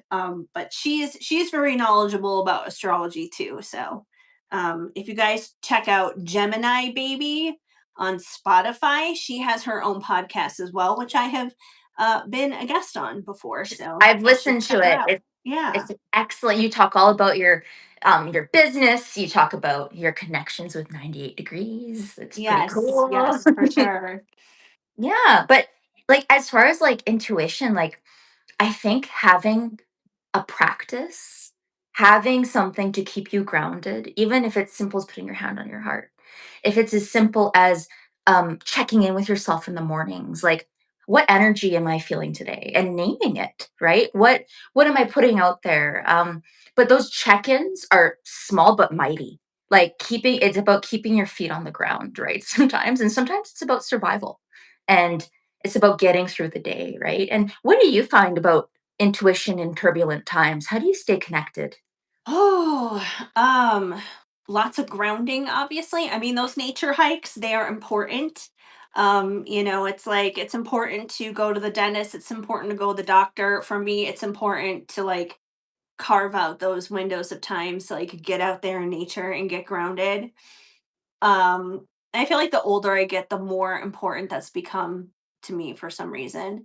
Mhm, Um, but yeah, I feel like that's important. I feel like it's also important to have a good support system around you of good people.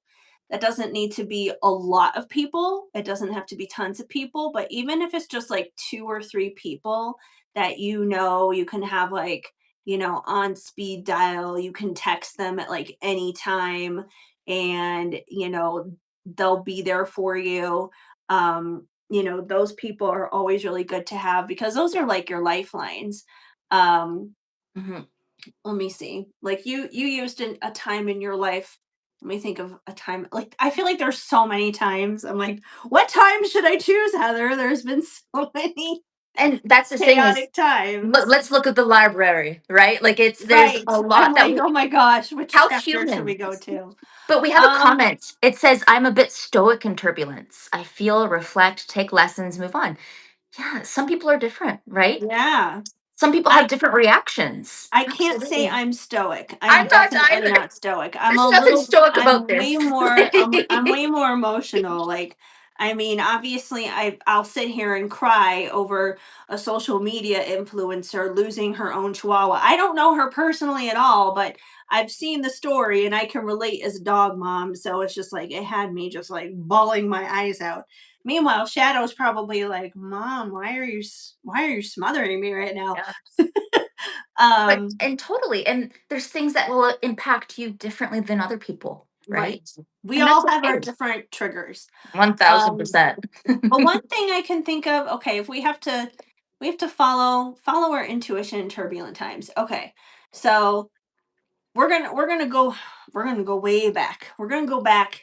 A lot of people are revisiting 2016, and yes, 2016 is a nightmare year for me, but that's not the one I'm going to revisit right now because I've already mentioned 2016 and the bed bug chaos and all that once before. So we're going to go 10 years before that. We're going to go to 2006. So 20 years ago. 20 years ago, Yes, Shadow, shadow. Shadow, you are not even alive yet. You were just a sparkly star at the sky. Yeah. Yeah, you were, but this was a decision that eventually led me to you years later, 10 years later, because he came into my life in 2016. Um, so in 2006, I followed my intuition, and that was when I like moved out of my mom's house, like left home for the first time as like a big girl adult. And I made the decision to not just, move across the street or move across town. No, I decided to move clear across the country from Chicago to LA in Mhm. 2006. So, you're going back to that time. You got to think back to the time of like, you got Paris, Brittany, and Lindsay all sitting in the car there. You're talking like the time of like the Hills and the Kardashians and all those things That was starting to pop up at that prime, time. like, reality TV Yes, it time. was like prime pop culture taking over our lives as opposed to politics, basically. So that was the time I moved there. And I did follow my intuition moving there because it was in January of 2006. I flew out there to record a song, me and my former best friend at the time, and spent a full week out there. And then when I was flying back on the plane flight going back to Chicago, talk about feeling your emotions. I started bawling my eyes out on the plane. Mm. And I was bawling my eyes out because I felt like I was leaving home.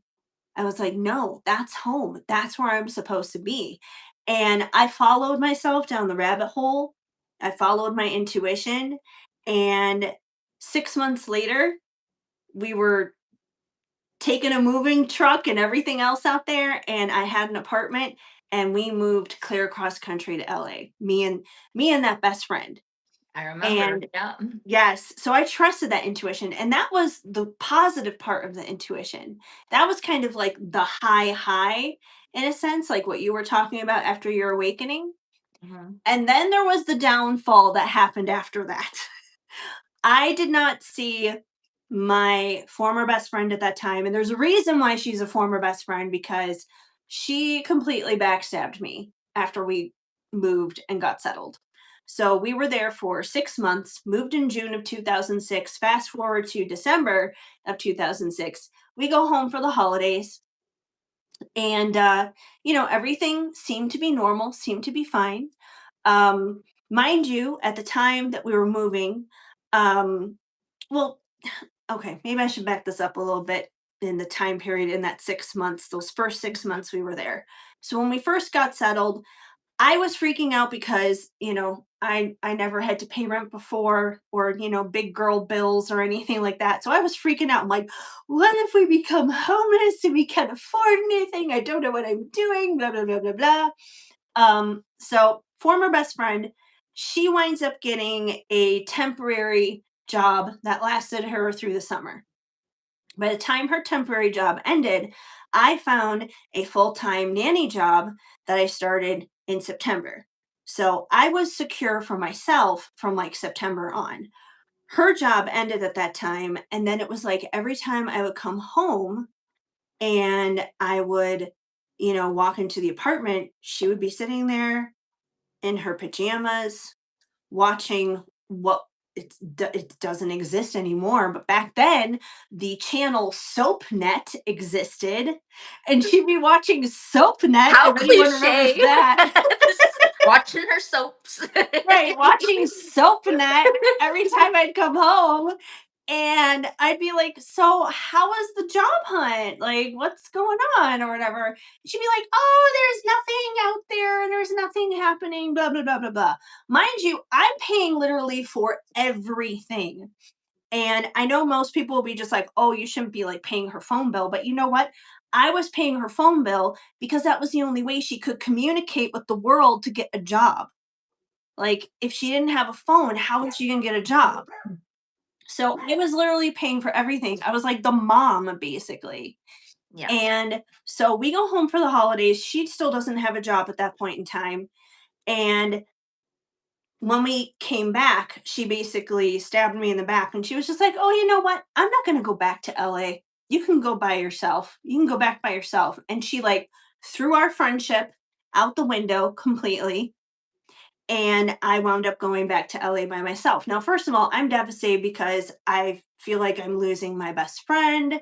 I'm losing like the only support that I physically had near me when I was going back there. So, definitely turbulent time. Now I'm going back to LA by myself. Still don't really know a whole ton of people, only being there 6 months.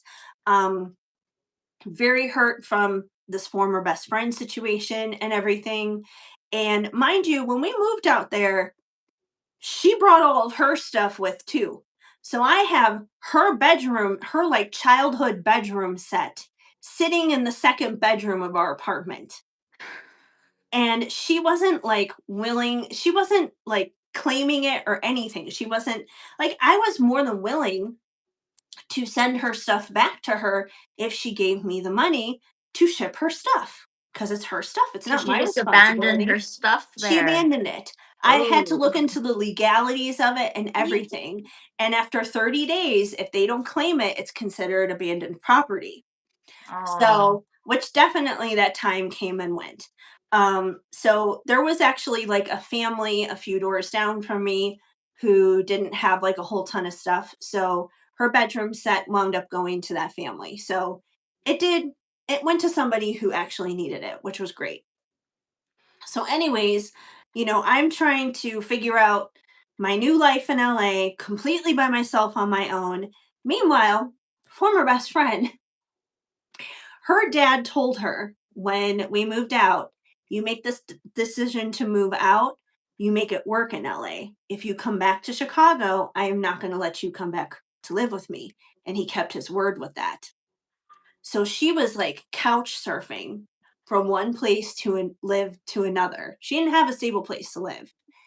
Next thing you know, she starts committing identity theft to the people that she's crashing with and starts like stealing their credit card information so she can survive or do whatever it is Oh that she my wanted to do. goodness. Yeah, completely chaos. So, I mean, obviously, like, thankfully, I was not the one dealing with that. That could have been me. It could have very easily been you. But Yeah. at the same Oh, time, anyone that we had known back then, because I knew her since we were in junior high. yeah. So, basically, she was going around telling people all these horrible things about me, that I was controlling, that I was forcing her to get a job. I'm like, "Oh, heaven forbid, I'm telling you to be an adult and to carry your weight, you know?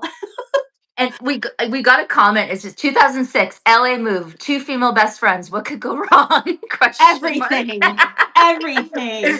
I mean,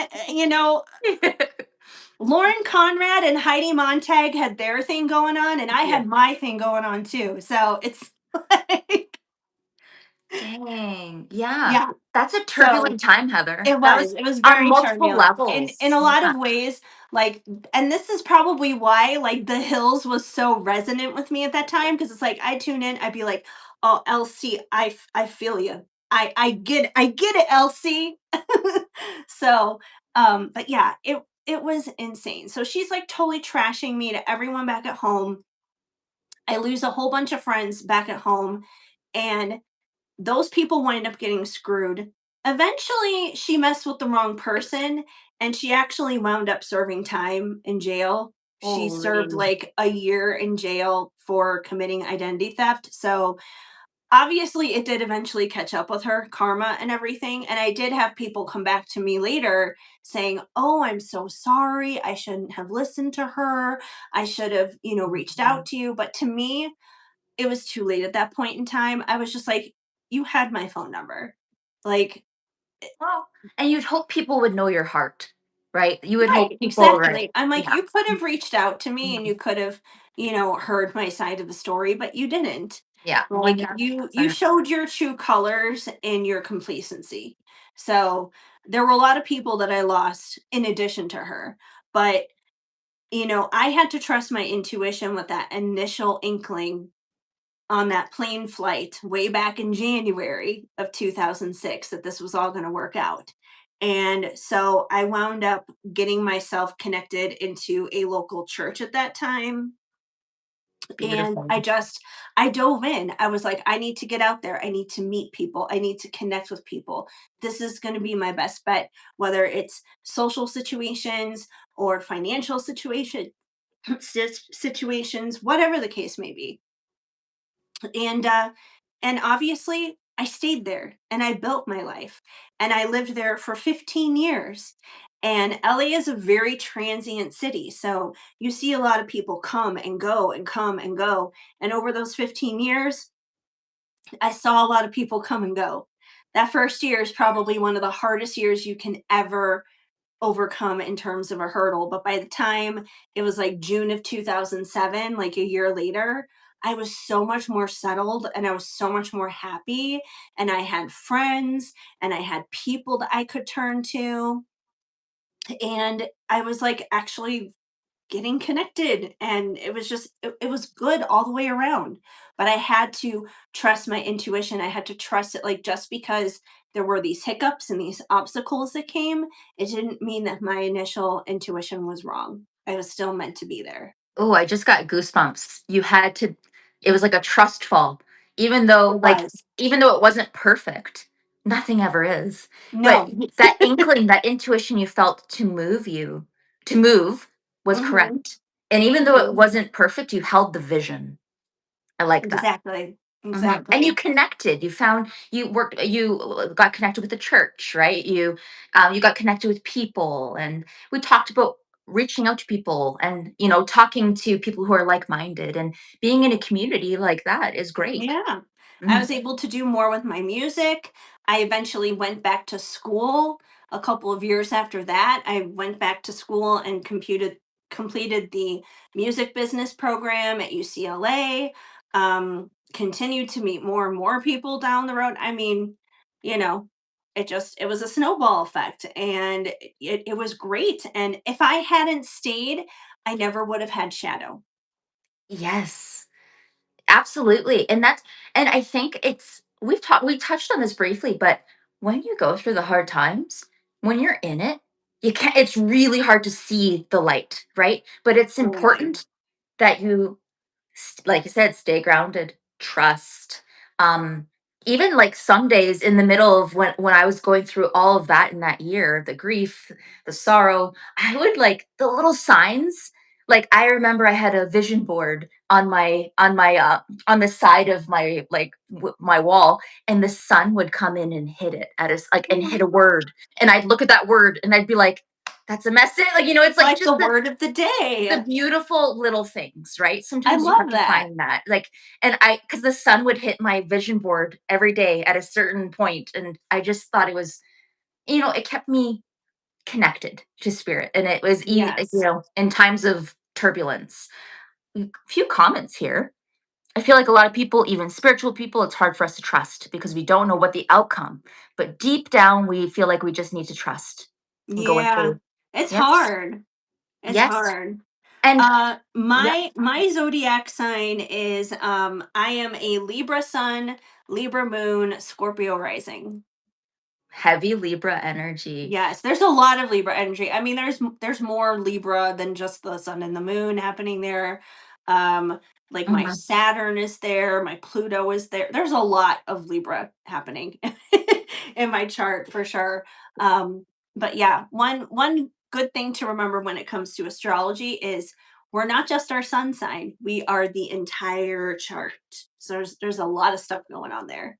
Oh yeah, 1000%. And my big three, my sun is in Leo, my moon is in Aquarius, and I'm a Cancer rising.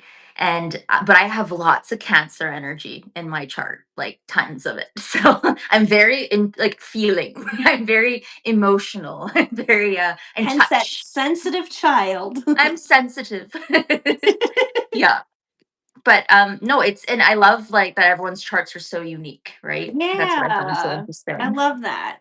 It's a great way to shine. But yes, and that trust fall, I feel like we're all like as a collective, humanity is having to experience a trust fall right now because there is so much upheaval right now. And a lot of people are like, well, gee, how is this all going to turn out? Are we all going to just like fall into fascism or something? And I don't feel like we will. I feel like there's like this is happening because there's obviously a lot that's wrong in a lot of societal systems that need to be changed. But the only way to change that is to kind of face some Mhm. monsters. And that's what we're doing right now. But that doesn't mean that we're not going to slay these monsters and get on the other side. 1000%. Like, and oftentimes when we go through these the dark nights of the soul, or we have issues, or like turbulence or contrast, which is another thing, right? Hmm. But we don't often know, like you said, it's hard to see the light on the other side of the tunnel. But oftentimes when we emerge, we realize how important it was we went through what we went through. Hmm. My like when I went through that grief cocoon and that understanding, it was like a rebirth. My intuition sharpened, my abilities, my like I was it was I started to experience different clairs that I had never really experienced before. So Totally. it was a deepening, but it hurt at times. Absolutely. Right. And what Growing do you say? pains. I am definitely a Leo, Kelsey. Oh, that's so fun. Hey, I guess so, hey? Yes, indeed. That Leo energy. Yeah. I It's think so funny because speaking of like podcasts and that kind of thing, I was listening to Lori's patron only podcast about the full moon because I hadn't listened to that yet. And I was like, oh, I want to hear what she says about Leo in the ninth house because that's where Leo is for me. And it totally resonated, it totally made sense. But when she was talking about Leo energy in general, she was talking about how, and you can tell me if this makes sense for you. You can confirm this as the queen of Leos. Um, like Leos are afraid of rejection, that they're very sensitive, that they're afraid of rejection because they want to be loved and accepted. Yeah, I'd agree with that. Yeah, I think it's the a very human aspect of being a Leo, right? It's the fear of Hmm. rejection. My Chiron's in Leo too, so which is interesting. Okay. So it's like a fear of being seen and being rejected, right? For being seen. Right. Yeah. Um, Oh, that makes sense. Ooh, yeah, right. But so that's me like being a on a big. podcast is like I'm facing my Now you're being fears. seen and And heard, and hello. the good news is, people are receiving you very well. We haven't been told to be shut up yet today. We did experience that last week. Someone told us to shut up in our comments. So thank But you for we being laughed it kind. off. It was too funny. It was just Yeah. like, why don't you just scroll away then? Like, why are you here? That would never cross my mind to stop and comment something. Like I just if Right, it doesn't resonate, I just keep right. going. Just move on. Like, Yeah. okay, whatever. People are weird. Ugh. I found that there are two types of Leo: the cliche, exuberant, and the other types more introverted. That's true. I mean, I and think I I've feel had like that goes for any zodiac sign or any kind of energy, but that is like it's on a spectrum. So it's just like, for example, I am a Scorpio rising, and usually when people think of rising signs, you think of like someone's appearance and how they present themselves. And Scorpio is usually seen as like, very dark. It's like they're the goth, whatever. And there's nothing about me that is that. I am no. pink and glitter and sparkles and Very twinkle Libra. lights. Very Libra And coded. it is, Yeah. it's very much my Libra that leaks through. Like a lot of the times, if someone guesses your sign, like your sun sign, and they actually guess your rising sign instead, it's because they're picking up on that outer appearance energy. No one's ever guessed me to be a Scorpio ever. I wouldn't have guessed that either. Like it's, Right? but I do the Libra 1000%. I could have called that, I've had, right? yeah, I've had people guess that of me for sure. But that's why it is on a spectrum. But there are other people who are Scorpio risings, and you can look at them and you'll be like, oh yeah, no wonder you're a Scorpio rising. Like, look at you. Of course you're a Scorpio rising. Absolutely. Some people are very, like you said, cliche, right? Hmm. It's like they fit that, like that mold. And um like I've always been exuberant. I've always been like, I've always enjoyed like talking and being expressive. I talk with my hands, which apparently is rude. I don't know. Like I've heard over the years that like talking with your hands is I not think appropriate. it's expressive. It's not rude. It's, I mean, unless you're giving someone the finger, but Yeah. We don't, I'm not doing that here, I guess. What are thoughts on Scorpios? No filter or sugarcoating. So we have a oh, Scorpio in the chat. Are you a Scorpio okay. sun? I'm assuming your sun's in Scorpio. Okay, no filter on Scorpio. Honestly, I mean, like I don't have anything negative to say about Scorpio.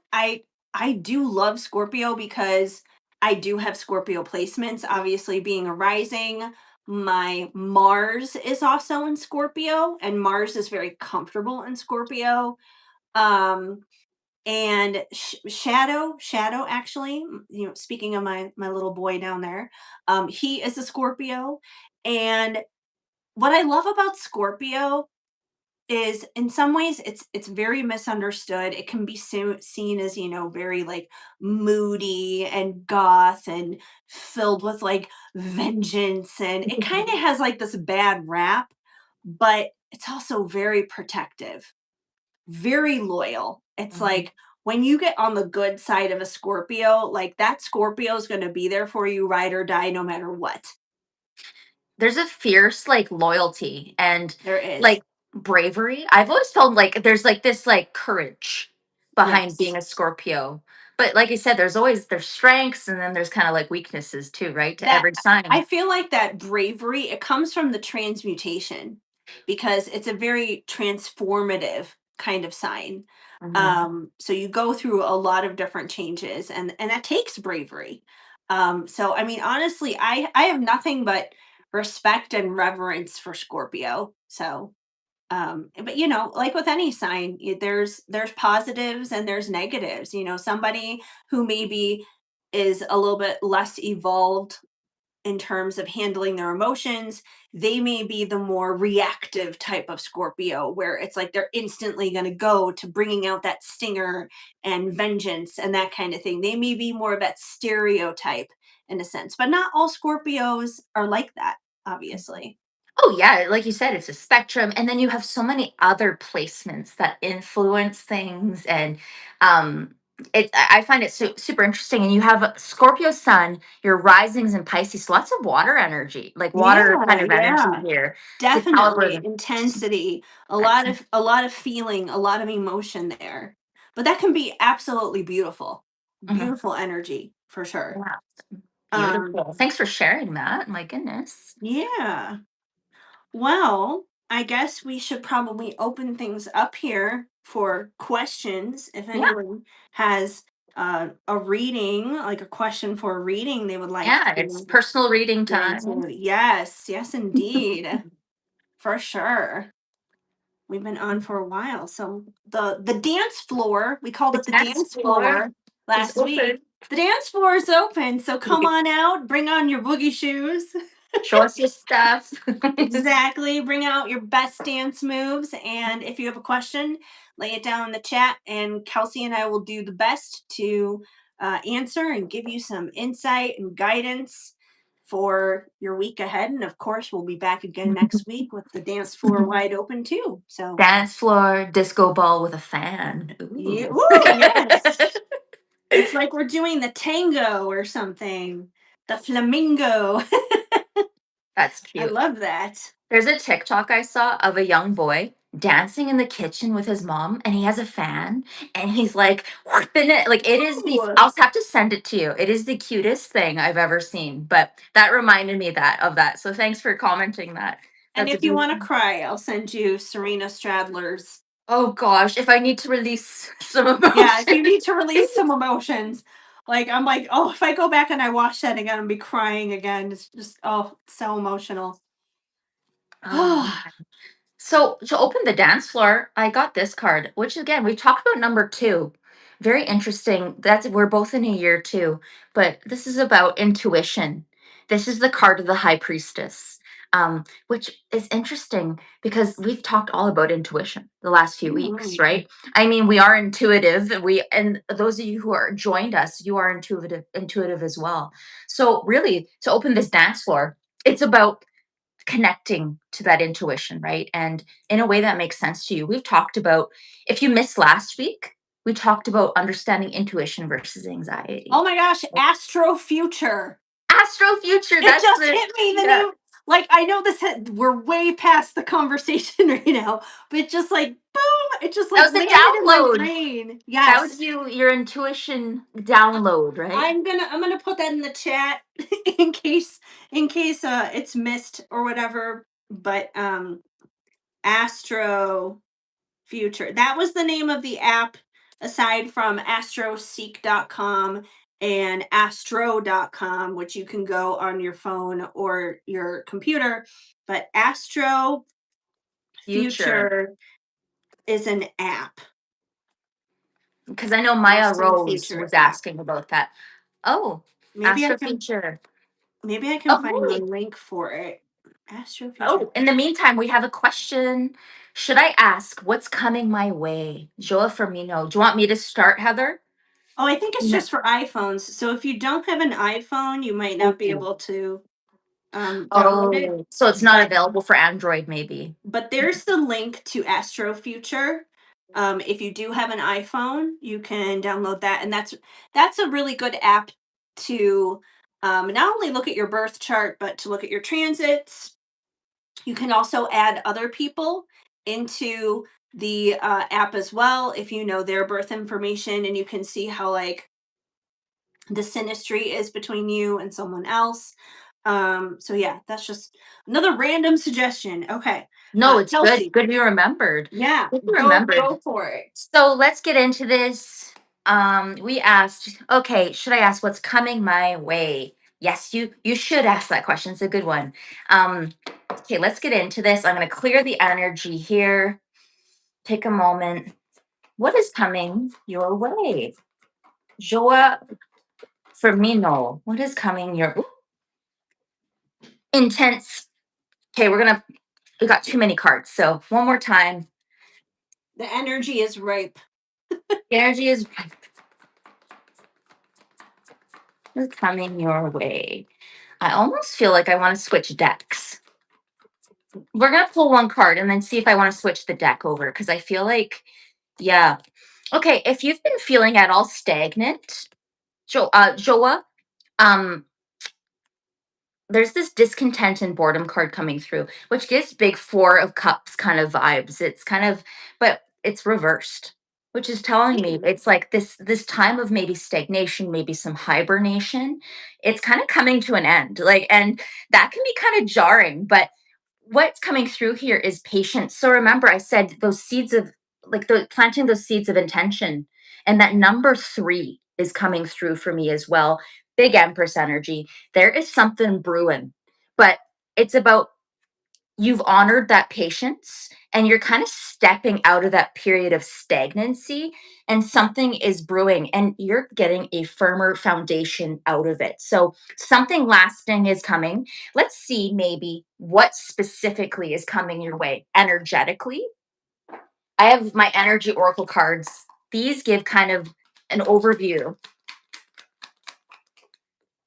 Yeah. Okay. So I don't know if you connect with the phases of the moon at all, but this might be something to consider. So if you are interested in manifestation, if you have something you want to bring into your life, I feel like the cycles of the moon are going to be incredibly important for you. This past Sunday, we had a full moon in Leo, right? And full moons are a great time of release. I feel like being connected to the moon is going to be incredibly important, but energetically, what's coming your way? Let's get a concrete answer. Whoa. Okay. That, like, very interesting. That water energy is coming through here in your chart. So we got the man holding a heart. And Oh, that came through in your reading earlier in my today. reading today, if you go check out, okay, Joa, what I want you to do after this podcast, go to my reading that I posted today on my profile. It's a pick a crystal reading and see what crystal you pick. Okay. And I'm just curious if you pick this card. It does come through, but what this is, it's King of Cups energy. Joa, I feel like you are getting into this almost like this deepening of a connection with your higher self, with your emotions. You said you can be kind of stoic, and but I feel like in the coming weeks, like I feel like there's going to be you getting in touch with emotions, maybe with family, maybe there's a new partnership coming in, but I feel like there's going to be big heart chakra upgrades for you. It's feeling like a beautiful energy. If you're trying to manifest something, I'm feeling like the number 3 also is coming through and the color green. So like I said, the number 333 you're going to Ooh, see on license plates. The color green is going to be a significance to you as well. We have the heart green chakra. and this discontent and boredom, but I feel like I said, this deepening of your connection to your emotions. And as you're a heavy water sign, so water is very and very very connected to emotion. Let's close out. Let's see definitively kind of what's coming your way. Okay, see here. Oh, yeah. I feel like there's like this movement forward and a releasing of attachment to things. And this also came through in my reading today, Joa. Yeah, So that's true. So Joa, the who whole are thing you? may resonate. Who are you? Like, this is crazy. You are meant to come across our work, obviously. Yes. So, but I feel like there's going to be a lot of release of what no longer serves you. So maybe there's some habits, maybe there's something that needs to be left behind. But it's almost like this time of greater balance is coming in, and it's kind of taking a look. I feel like there's going to be change. Number 5 denotes change, right? Movement. You're moving out of this period of stagnancy. You've been patient. There is a firm foundation. Something is forming in your life. And I feel like it's your emotional maturity. I feel like it's like you getting in touch with your emotions in the way that makes sense to you. Not everyone's super emotional, but we all have emotions, right? And it's about releasing and leaning into that energy. And I feel like the cycles of the moon going to be incredibly important for you to manifest. So when is our new? We have a new moon eclipse too coming up. The And 17th, yes. so and that's an Aquarius, right? Yep. Yeah, very interesting. So I feel Yes, like indeed. pay attention to how you feel that day. Pay attention to how you feel. And I feel like keeping your heart center open, whatever that means to you. That could be through crystals, it could be maybe you get an energy healing, maybe you just hold your hand on your heart and or maybe you journal about what's on your mind, right? But keeping that heart center open, but I'm seeing like big heart chakra upgrades, you coming in touch, being in touch with your emotions in a positive way and productivity really is coming your way. I I hope love that makes that. sense. It's like all of that change, I feel like, is happening to open up the window of opportunity for like that heart chakra opening, whether it's like within yourself or in partnership with someone else. It It's goes hand in hand. staying open to those connections too, because Joa, you might have a connection coming in. It might be, but I do feel with you, it is getting in touch with those emotions in the way that makes sense to you. And you said the 17th. Interesting. That's the deadline for a project submission.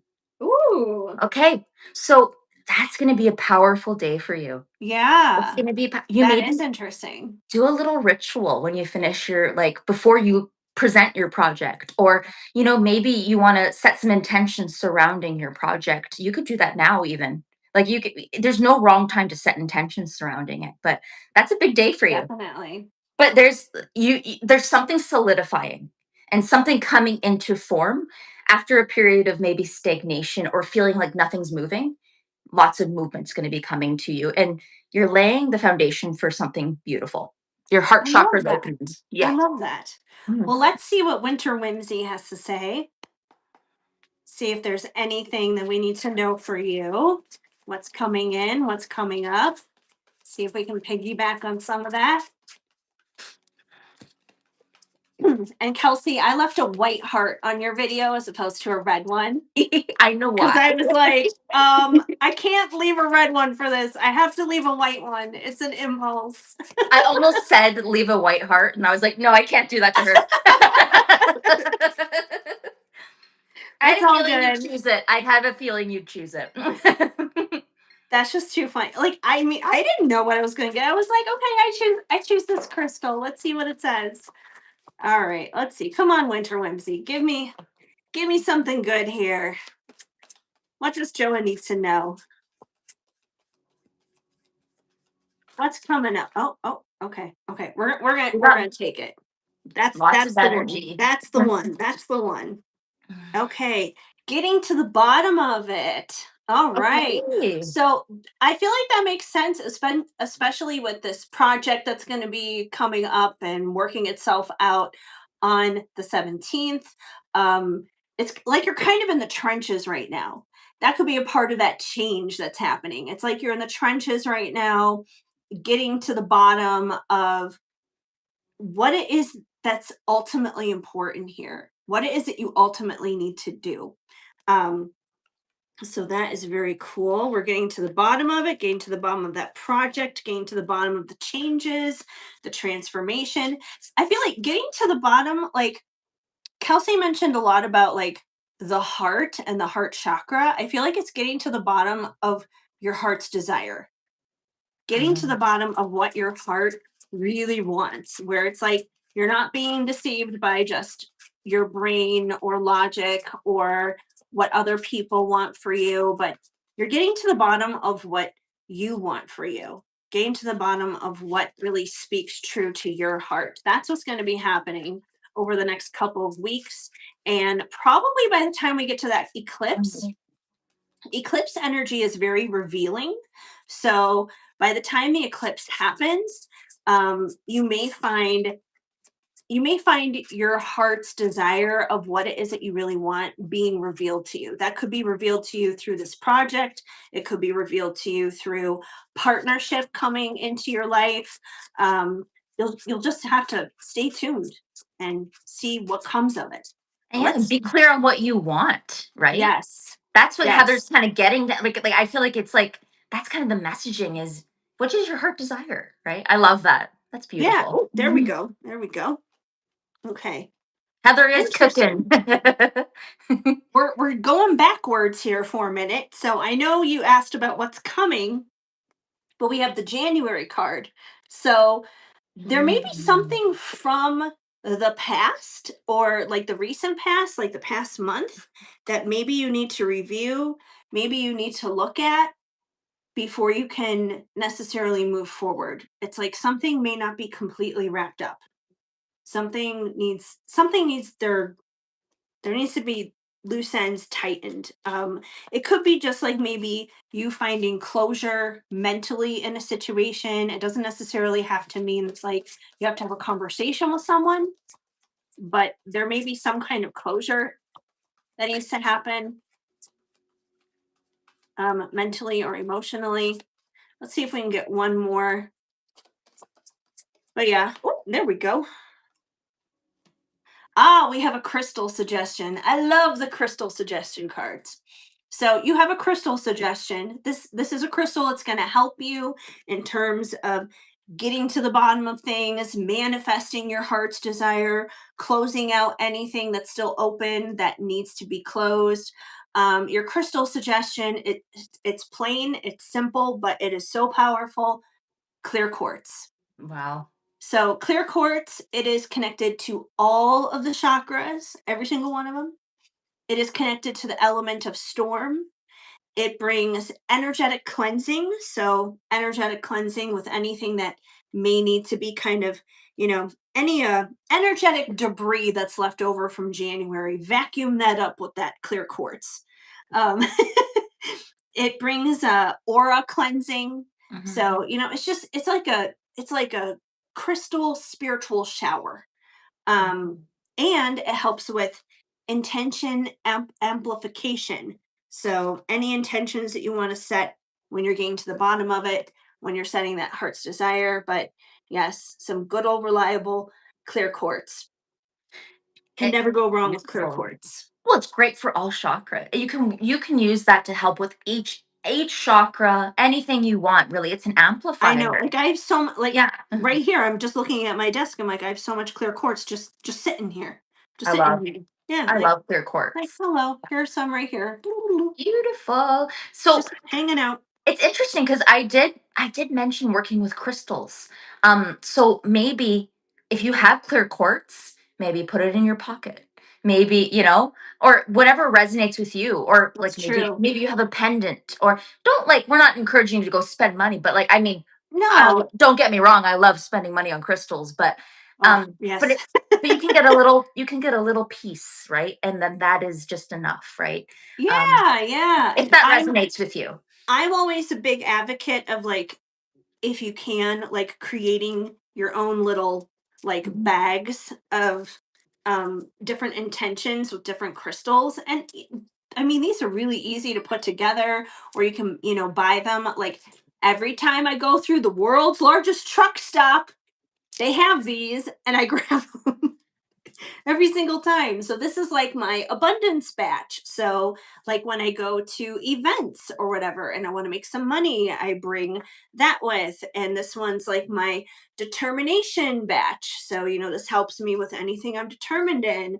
This one's my love batch. So, whether it's like self-love or love towards others, it helps me with that. So, I love carrying those. I know I have a bag of crystals sitting in my car just to like help me with travel. And it's all about the intention that you put into Mhm. them, right? And how you work with them. And I love crystals too. We talked about our favorite crystals last week. Yes, We did some last week show was and Crystal tell. Week. But no, what a beautiful reading. And like it really makes Yeah, it makes sense with what I feel like the kind of they aligned our both of our readings. And totally. It always does. Like they always seem to reflect one another with the energy like that. But I love that. So you'll have to let us know after the 17th how things yes. go. So I'd Yeah, be because I'd we be have a really podcast the curious to 18th. know after that post eclipse energy. Yes, because the 18th we'll have a podcast. The January card seemed off. Did Hmm. hmm, did you start the project in January? That's what I'm curious. Like it And might it, be. it could be anything too. Yeah. It may not even necessarily be tied to the project. Um, it doesn't even have to be anything major or obvious. It could be in your subconscious. Yeah, So 1000%. I can pull clarifier. We can pull clarifier. Let's see if we can get a clarifier just for January. Just for January. Maybe we can get some context as to what Mhm. needs to be tied up from Yeah. January. I can pull a card too. We'll see. What about January? Because What do we need to reflect backwards on? Because whenever a card like that comes out, like looking back at the past when you're asking about the future, like it's definitely spirit saying, like, hey, it's great to be focused on what's coming up, but there's something back here that needs to be addressed. And you may not be consciously aware of it. Oh, okay. We got two that just came through. Okay. All right, so we have this is an interesting combination. We have snow day and we have angelic guidance. So when I see these two put together, I kind of see it as like snow day. I mean, yes, this snow day looks very fun, but sometimes like a snow day isn't fun. It's like you're just stuck inside. You're not able to go anywhere necessarily. So, if we're looking at this kind of from a perspective beyond just like weather, it could represent a stuck feeling in your life, somewhere that you might feel a little stuck in, a little trapped in, somewhere where you are desiring some momentum in. But I feel like if there was a time or an area in January where you were feeling like this, Spirit is acknowledging that angelic guidance was there, has been there, is always there, leading you and guiding you through any period of time that you may have felt stuck. So it's like it's almost like that energy of there could be some kind of stuck energy that's still kind of lingering there that needs to be loosened up. And I feel like if anything, it's like your angelic guidance, your spirit team is trying to like pull that last little thing out in a sense. Because No, it's like it's hard to move forward if there's just like one thing that's even slightly off, even if it doesn't sound like anything major, because I don't feel like it's major and I don't feel like it's obvious. it very rarely is obvious, right? It's Yeah. like the subconscious, like it controls like 95% of what goes on, right? Like, and Yeah, it, yeah. So there's probably something mm, going on subconsciously, probably something very minor. Let's see. Like opening a book and closing it without having the chance to read a word. Yeah, in a sense, yeah, it is kind of like that. let's see. I'll pull a card and just see if there's anything else Spirit wants to say about. Yeah. Again, we got that attachment card. So, Mm. there's something, like you said, it might not even be in your conscious mind, right? It might not be something you're consciously thinking about, but there's something that needs to be worked through, let go of, and maybe it's something you meditate on, right? Maybe it's something you reflect upon.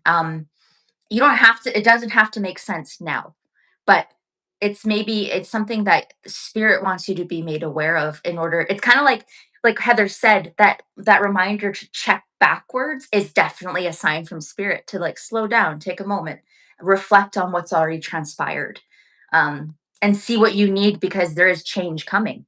Bring out that clear quartz. I Yeah. feel like if you do some cleansing, some energetic cleansing, Yeah. it's like, if your quartz is your soap basically, let it kind of like rinse off of you, because I feel like you bring out that quartz, it's going to reveal whatever that little teeny tiny little speck of dirt is, that Yes. is that attachment that's holding you back, whatever it is. So I feel like bring out that clear quartz. It's super cleansing, absolutely. Yeah, Mhm. it makes sense. It really does. But and I know it's hard. Okay, when cards come again, it's for a reason, for some reason. Yep, Mhm. absolutely. Yeah. And what I like about what's so funny about you is that how many times I've pulled the same card for you, or like you've come in at a different time, and like Right. I'm like, this is the same as this reading I did today. Like it's Yeah, so exactly. I was you like, "Oh my gosh." you're in the right spot, obviously. So, Mhm. um, but I do think it's good that you reflect on that. That when cards come again,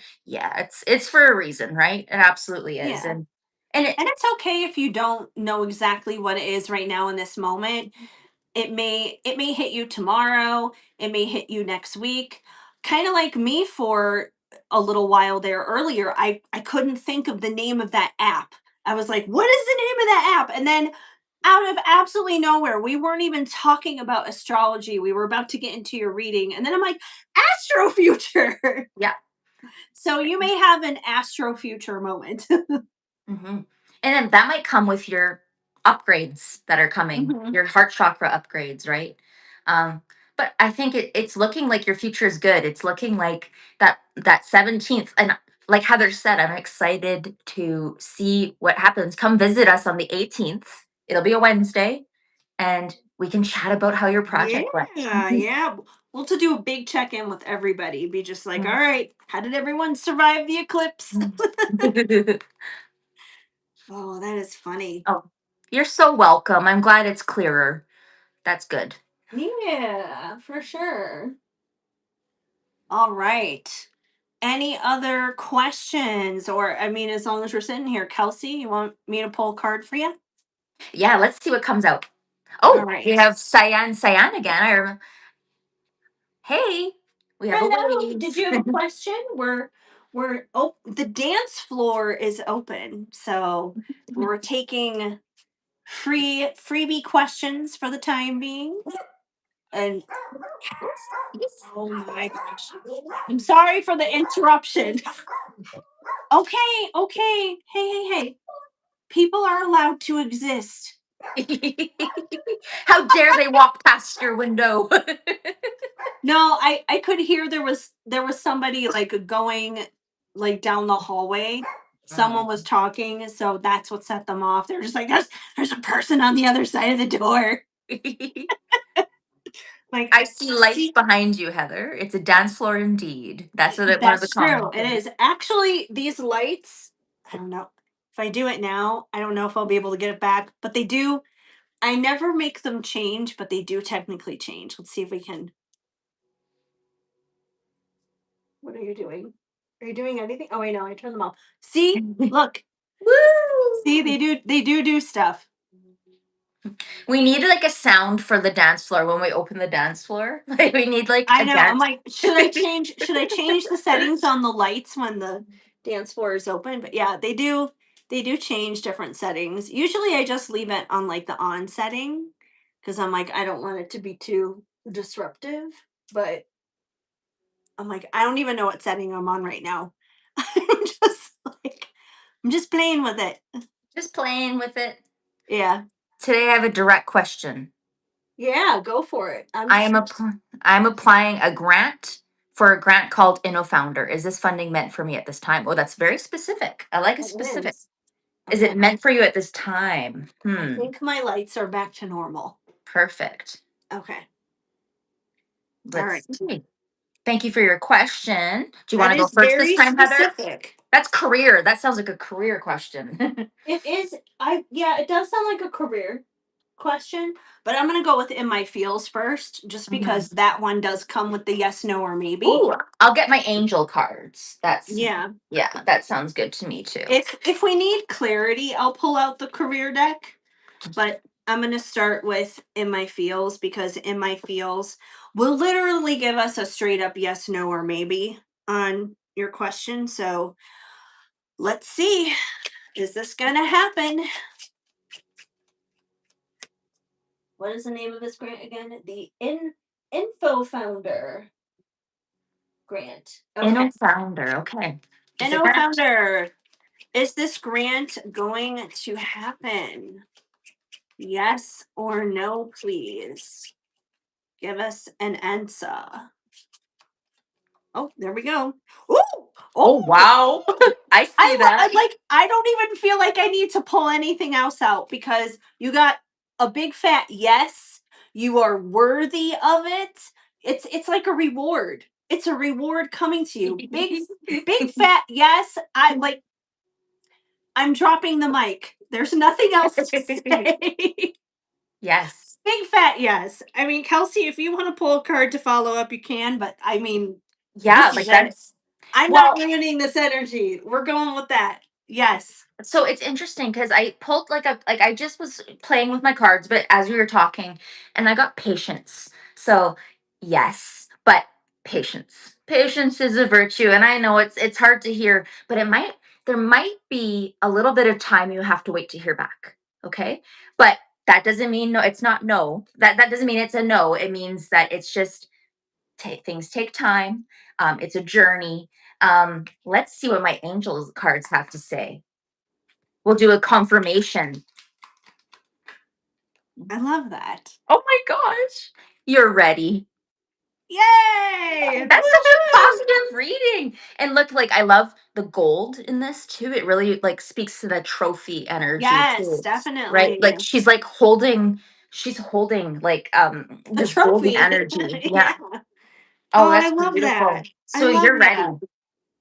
Well, I mean, you had a direct question. We gave you a direct answer. Yes, you So, are ready. That's the message. Absolutely. You got it yes. right. Oh my gosh! And look, I shuffled up. Yes, like Oh my gosh! wow. I You're love gonna have it. to I love update it. us. You're gonna have to update us on that Yeah, after you don't get worry it. about it. Go with the flow. Ride the wave. It's gonna be all good. I I love love that. that. I Yay! I love love that. a simple answer. Yes, but you know what? It is helpful in general when people come in with questions that are very direct like that, because the more you're able to be direct with your question, the more you are going to get a direct answer. I mean, when someone comes in, and I mean, I do this too, so I mean, there's nothing wrong with with asking the question like, "Oh, just, what do I need to know right now?" There's nothing wrong with asking that. I ask that question probably more than any other question. But it does leave it more open-ended. It does make it more general. So if you're looking for something specific, but you're asking something general and vague, you're going to get something that's much more open-ended. So it is a good idea to come in with something Mm. specific if you're looking for specific. Yes, and maybe even like prep your question ahead of time, which is always good to do. So you have an idea of like how you want to phrase it, because how you ask the question, how we ask spirit impacts the answer, right? So Totally. totally, but I love it. That was such a clear yes. Yes, crystal clear. Oh, well, thank you. Of course. That's what we're here. We're here to be positive. We're not here to doom and gloom. And I know there are readers out there who kind of thrive off of that, but I feel like they thrive off of that for views and clicks, and um it keeps people locked in a very toxic way, and I'm not all about that. Mm-mm, No, no. we want to help you reconnect to your intuition. That is the Hmm. goal. Because you are the person that's going to know best for you, and you are your own greatest healer, your own greatest like you have the wisdom. So I think it's important that we Exactly. empower. Yeah. Our goal is to help you guys thrive and to live your best lives. Astrocartography. Yes, I have heard of that. Yes. Astrocartography is basically just like taking your birth chart and putting it on top of a map. Yes. Yep. Yes. I am not as adverse in that, but I mean, I do want to, like with all things, I want to learn more about it. It is very interesting, that's for sure. It's Yes. fascinating. I've like looked into my my astrocartography chart, but I wouldn't say I know much about it. But I Hmm. have an idea of kind of like where my Mars line is and like where and it's funny because I moved across the country to be with my love, my fiance, and my astrocartography shows like it is like right where I am is it's one of my Mars lines. It's very interesting. Who would have thought 10 years ago that I would end up here, right? Across the country. That's There's interesting. something to it. So there's something to it for sure. Hold on. I'm getting my computer for this. Astrocartography would be useful for you. Well, you know what? Here's the funny thing. Looking back, like obviously, 2006. I know we're going back to 2006 now, and the whole LA thing. You know what though? Here's the funny thing about that. Um, with LA and astrocartography, I feel like I got to bring up my my chart now when it comes to that. Um, Hold on. I'm gonna look that up really quick because I have something to say about that that actually makes so much sense. Astro. I can't remember. Where is my chart on that? Okay. Is this it? Is this where my chart Yeah, is I on went that? through like a phase this summer where I was like obsessed with it and trying to figure it all out. And it's a study. It's complex. It is. Um, It is. Okay. I could have sworn I had an account on here, but that's fine. I'll refill out my birth information again. Yeah, because there's interesting things for me, not just for LA, but even for like here as well. Um, Hold on, let me just fill this out. My birth time. I know my birth time. I was born at 9:53 a.m. That's I love the specific. Maybe your moon line crosses LA. That's what a comment says. No, no, my moon line is somewhere else. I can't remember where it is exactly. That's why I'm saying I need to like, We should do like an episode on this. I feel like this would be yeah, it really could be cool. like a whole thing. We should give you guys homework and then you come back, look, and then you'll have your charts ready and we can talk about it. That'd be fun. Please check your data. One one is not, what is not marked? Continue. What? Who? Oh, me. It's me. I'm like, oh my gosh, it like wants me to create like a whole account. Didn't I already do this? Hold on. My Astro user profile. I know I have a profile. Hold on. Log out. Leave this user profile. This is taking me. There we go. I'm like, why am I not like signed in? Okay, I found it now. I'm like, this took a minute. Okay. All right, let me zoom in here on LA. I'm zooming in. Okay. Oh, thank you. It is a turquoise. That's Okay. what this is, this blue ring. It's one of my favorites. One of my absolute favorites. Um, I'm looking at So my astrocartography too here. yes. All right. I'm zooming in. I'm zooming in. Uh, uh, uh. It is okay. So as I look at LA, this is the synopsis that um and I'm looking at this on Astro Click Travel, which is a part of astro.com. And when I look at LA, this is what it says: crossing Mercury and the moon's nodes. This place is great for communicating and working. You form new friendships, but are also able to easily revive old contracts. Your mind is active, and it is no effort for you to talk, correspond, and acquire new knowledge. You carry out every activity quickly and easily. These regions connect you with actual trends about knowledge and information, finalization of business dealings, the planning of the future of projects, or the handling over of completed contracts is positively influenced by the special energy of this crossing. It is Mhm. the ideal spot for creative exchange of ideas, organizing businesses, and clarifying human relations. Okay. So that How is do you feel LA for about me. that? Yes, Wow. that is LA. And interestingly, like I've had a few conversations with Chat GPT about this as well. Um just to give me like extra clarification. And when I look at like where the actual planetary lines are moving through, and maybe you'll have some input on this, Kelsey, being Canadian. My moon line actually runs through Vancouver. Okay. So, like, Oh.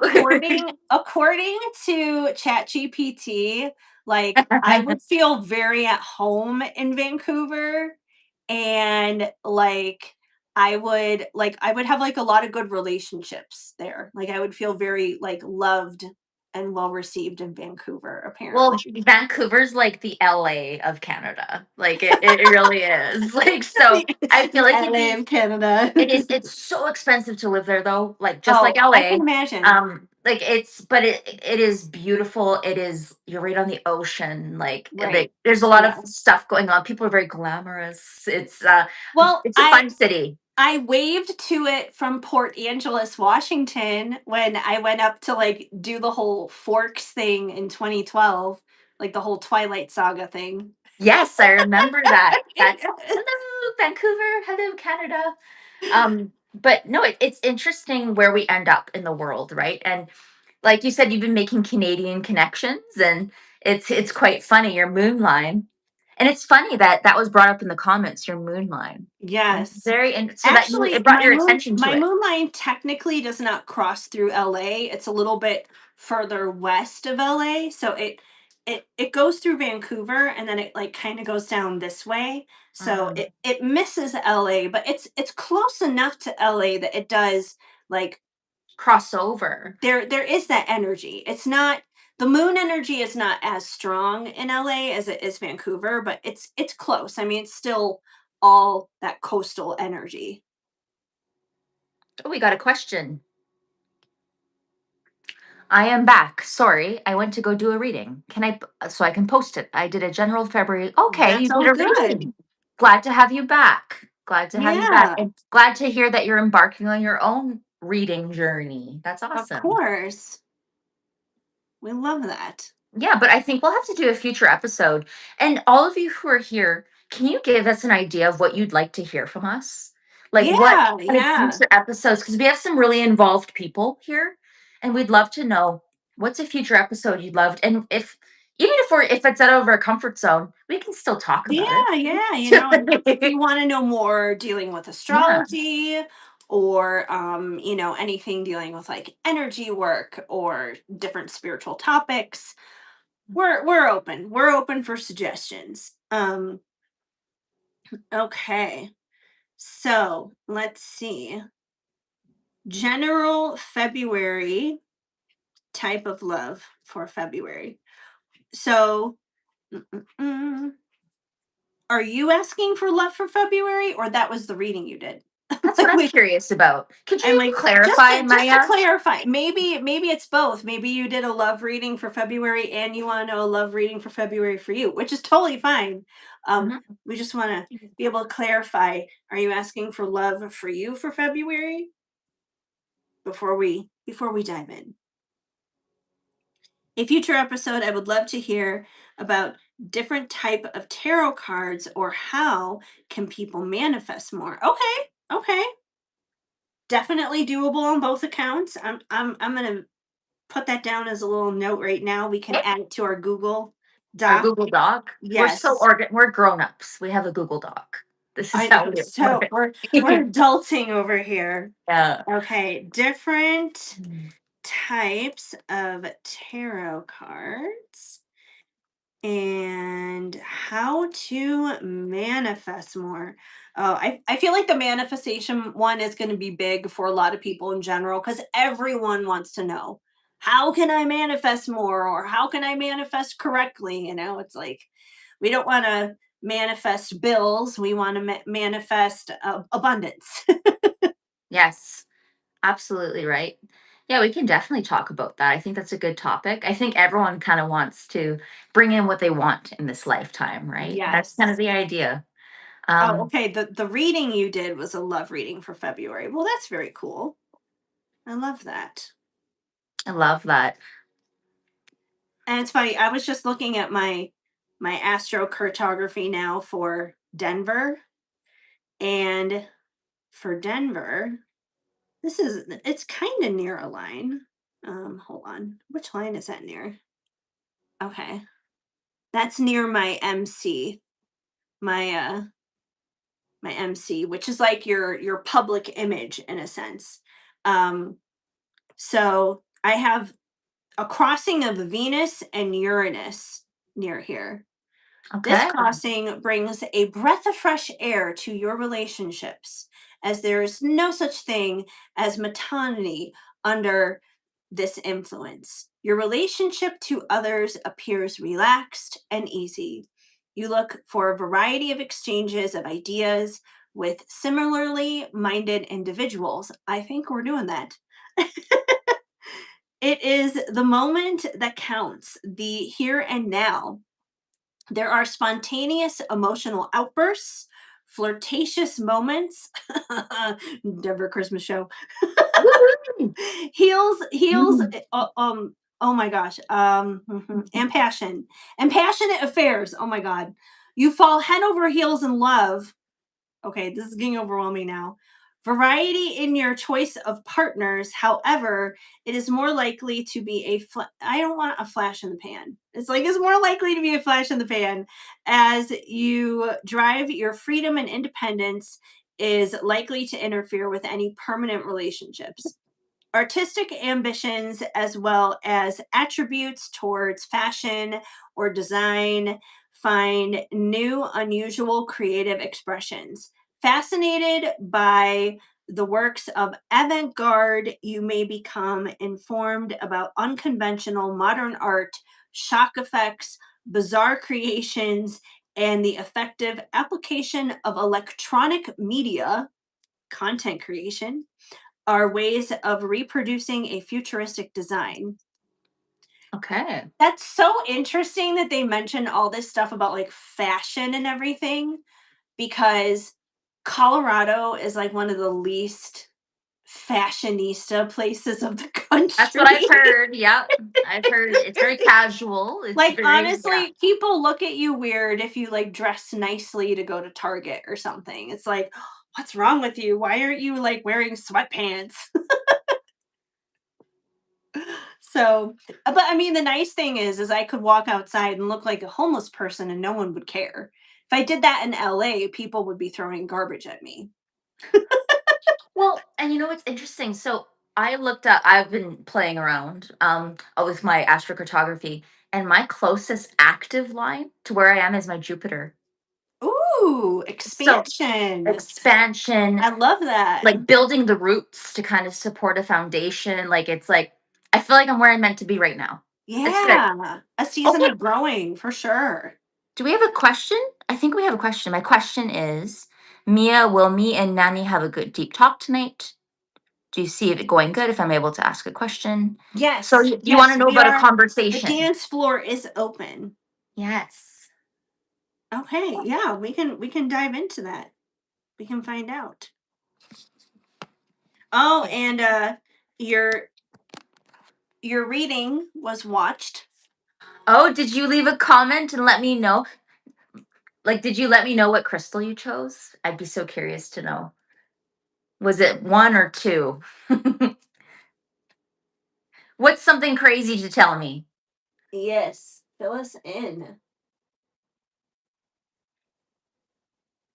Okay, so let's see here. All right, so Maya Rose has. So, Joa, you have something crazy to tell us, so we'll wait for that in the chat. You chose crystal one. Okay, okay. Okay, well, that's still about that letting go of that attachment thing then. So I definitely feel like spirit is kind of tapping on your Yep. shoulder there. It's just like, hello, hello, make sure you release this before you step forward. It'll come through, I'm sure, whatever it is. It will, 1000%. But thank you, Maya, for your patience. So you want to Yes. know about a conversation. Okay. I'm seeing if you have a confirm. So I'm just going to look back at your question.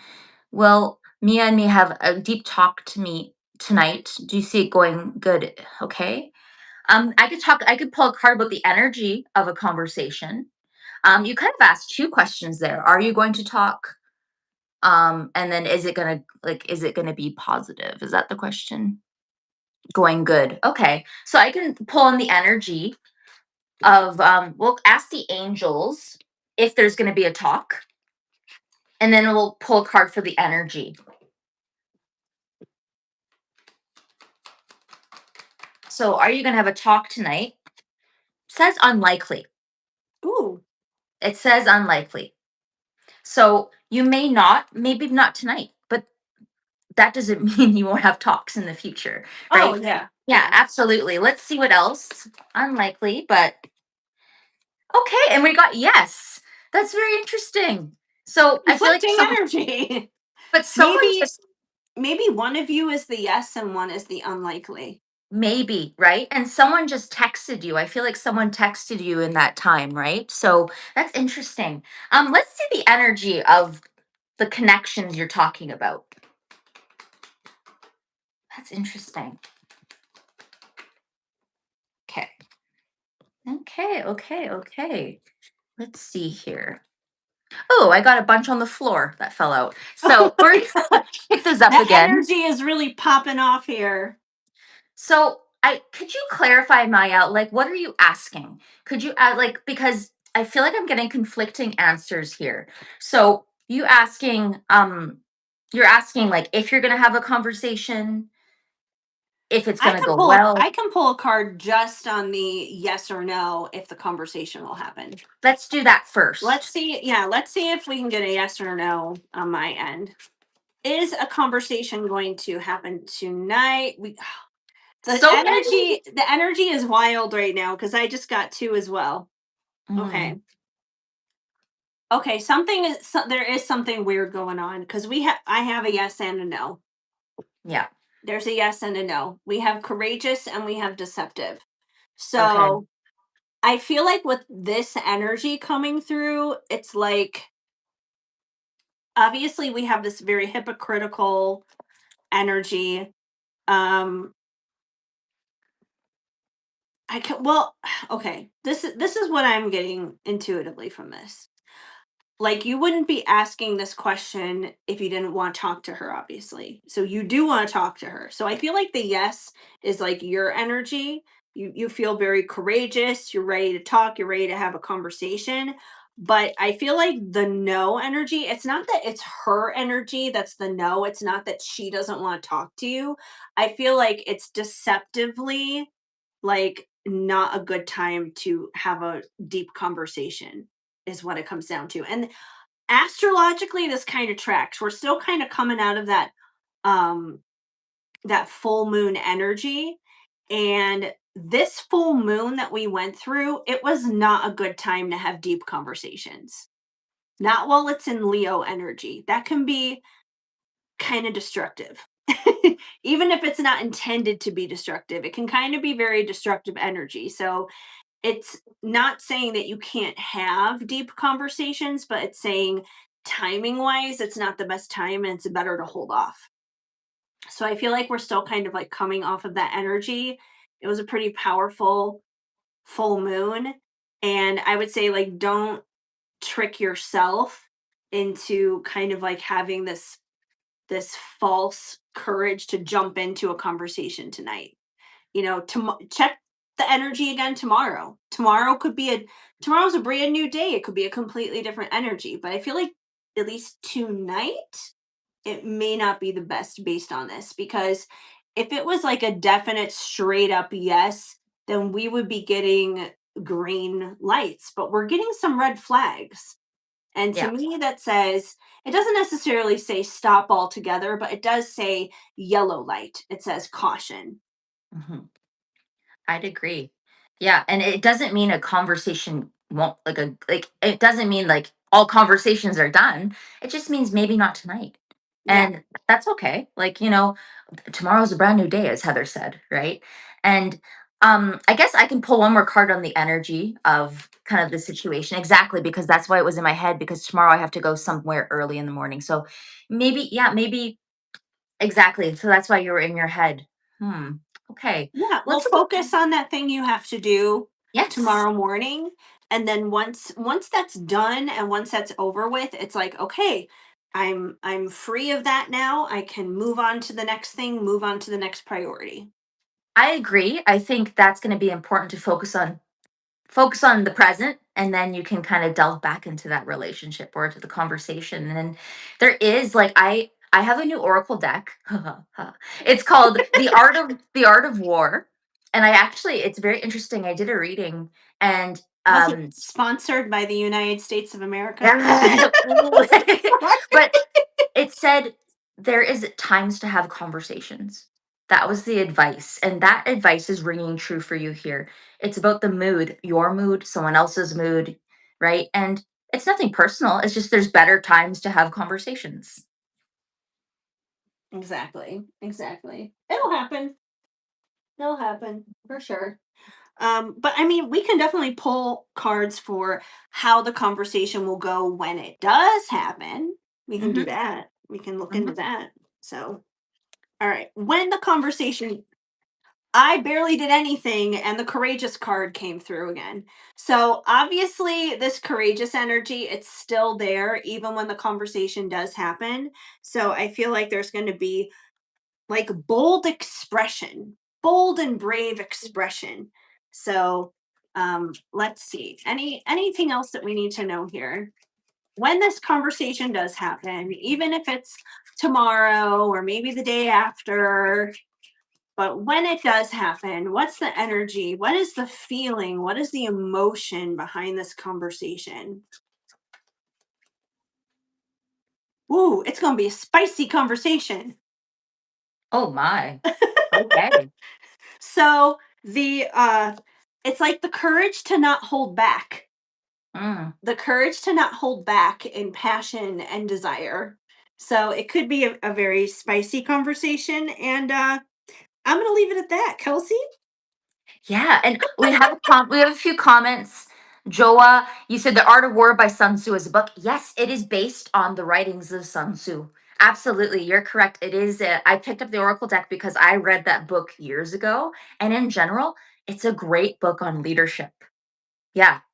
Okay, so Maya, I feel like tomorrow me and her are going to be able to talk like we have more time. Yeah, sometimes it's just the right time for a conversation. And yes, I've been doing that a lot, be giving her details what I'm going to do to surprise her with. Okay, let's look at this energy here. Woo. Oh, Spicy with the wow. side of what? Action. That's what we got. Ooh, Oh, and door to romance. Very interesting. This popped out. So I feel like with these two, with the black and the white horse, we have the yin and the yang energy, right? And it's knowing when to act on something versus when to hold back, right? And when to receive and when to have these conversations. And I feel like it'll happen in the right timing. And when it does, it'll be fiery. It'll be good. But it's knowing when to kind of um when to have those conversations, right? And I'm sure you've noticed that, like, with anything, if you want something or if you want to have a positive conversation, you wait till someone's in a good mood. Like, right. It's not exactly. manipulative, it's just strategy, right? So um waiting for this may not be a bad thing. Maya says we always talking spicy. Ooh. Or just being that all the time. I talk to her, we're always laughing. She brings my inner child out. That is a I beautiful love thing. that. I love Thank you for that. sharing that. That is The beautiful. healthiest relationships should be able to do that. Bring out that inner child that just wants to play and have fun, and yeah, that That's is the good. best. That's I beautiful. love that. Mhm. All right.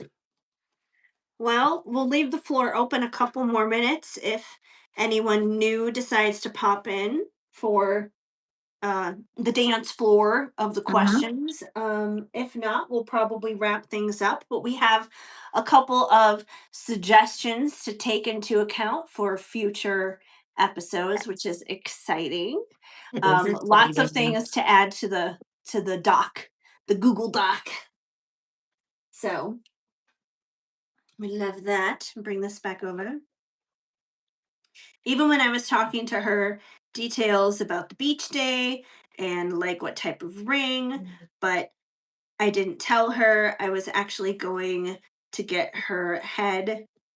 I accidentally said proposal when I was making a joke. Oh, that's so cute about a ring pop, because her friend that's like a mother to her said I felt embarrassed, and we just started laughing. I got her actual true laugh out. Oh, that's the best. We love true Mhm. laughs. Yeah, that's beautiful. That's great you have a Yeah, relationship like that. And I'm really, for really sure. pleased for you. Um, what was I gonna say? Oh, my thought just flew away. It's gone. I had a thought, it's gone. It's okay. If it's meant to come back, it'll Mhm. return. It'll come back. It's all good. It happens to the best of us. Mhm. What time is it? My goodness. It It is is. 6 o'clock here, so it's Oh, eight so it's o'clock 8 o'clock here. here. Yeah, we've been 3 hours. Yeah, my Three tongue's hours. grumbling. I'm getting Yeah. hungry. Yeah. Well, in that case, we probably should wrap things up because we still have to have our little We have to have a Yep. debrief. Yes, we A always have a debrief. little bit of a debrief after our lives to kind of go over things and make some plans for next week. But um, yeah, I think that's basically it for this week. No other questions on the dance floor, but we Uh-uh. will be back next week with more fun. We'll talk about that eclipse that's coming up. We'll talk about um, Saturn moving into Aries in terms of the astrology. And of course, we'll be back with readings and spiritual topics and all of that good stuff. Yeah. No, it's exciting. And I think next week, are we talking a little bit more about like soulmates connections? Is that what we're talking about? Or are we still deciding?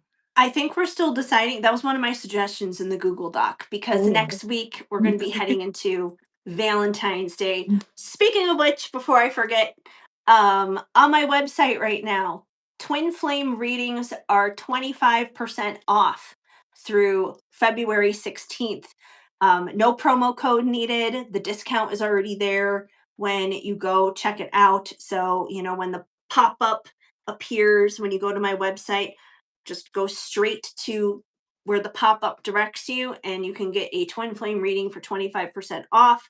It is a video YouTube reading.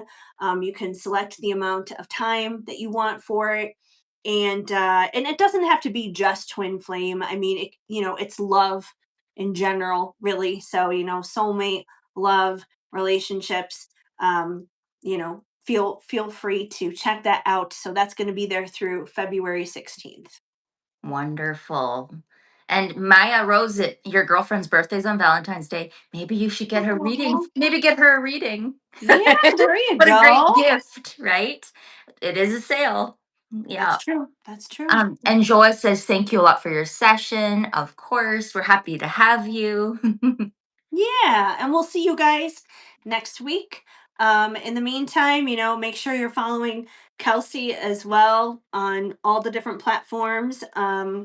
And we will see you guys next week. So thank you for hanging out with us. All right. All right. Mwah. Bye, Bye, guys. everybody. See you next week.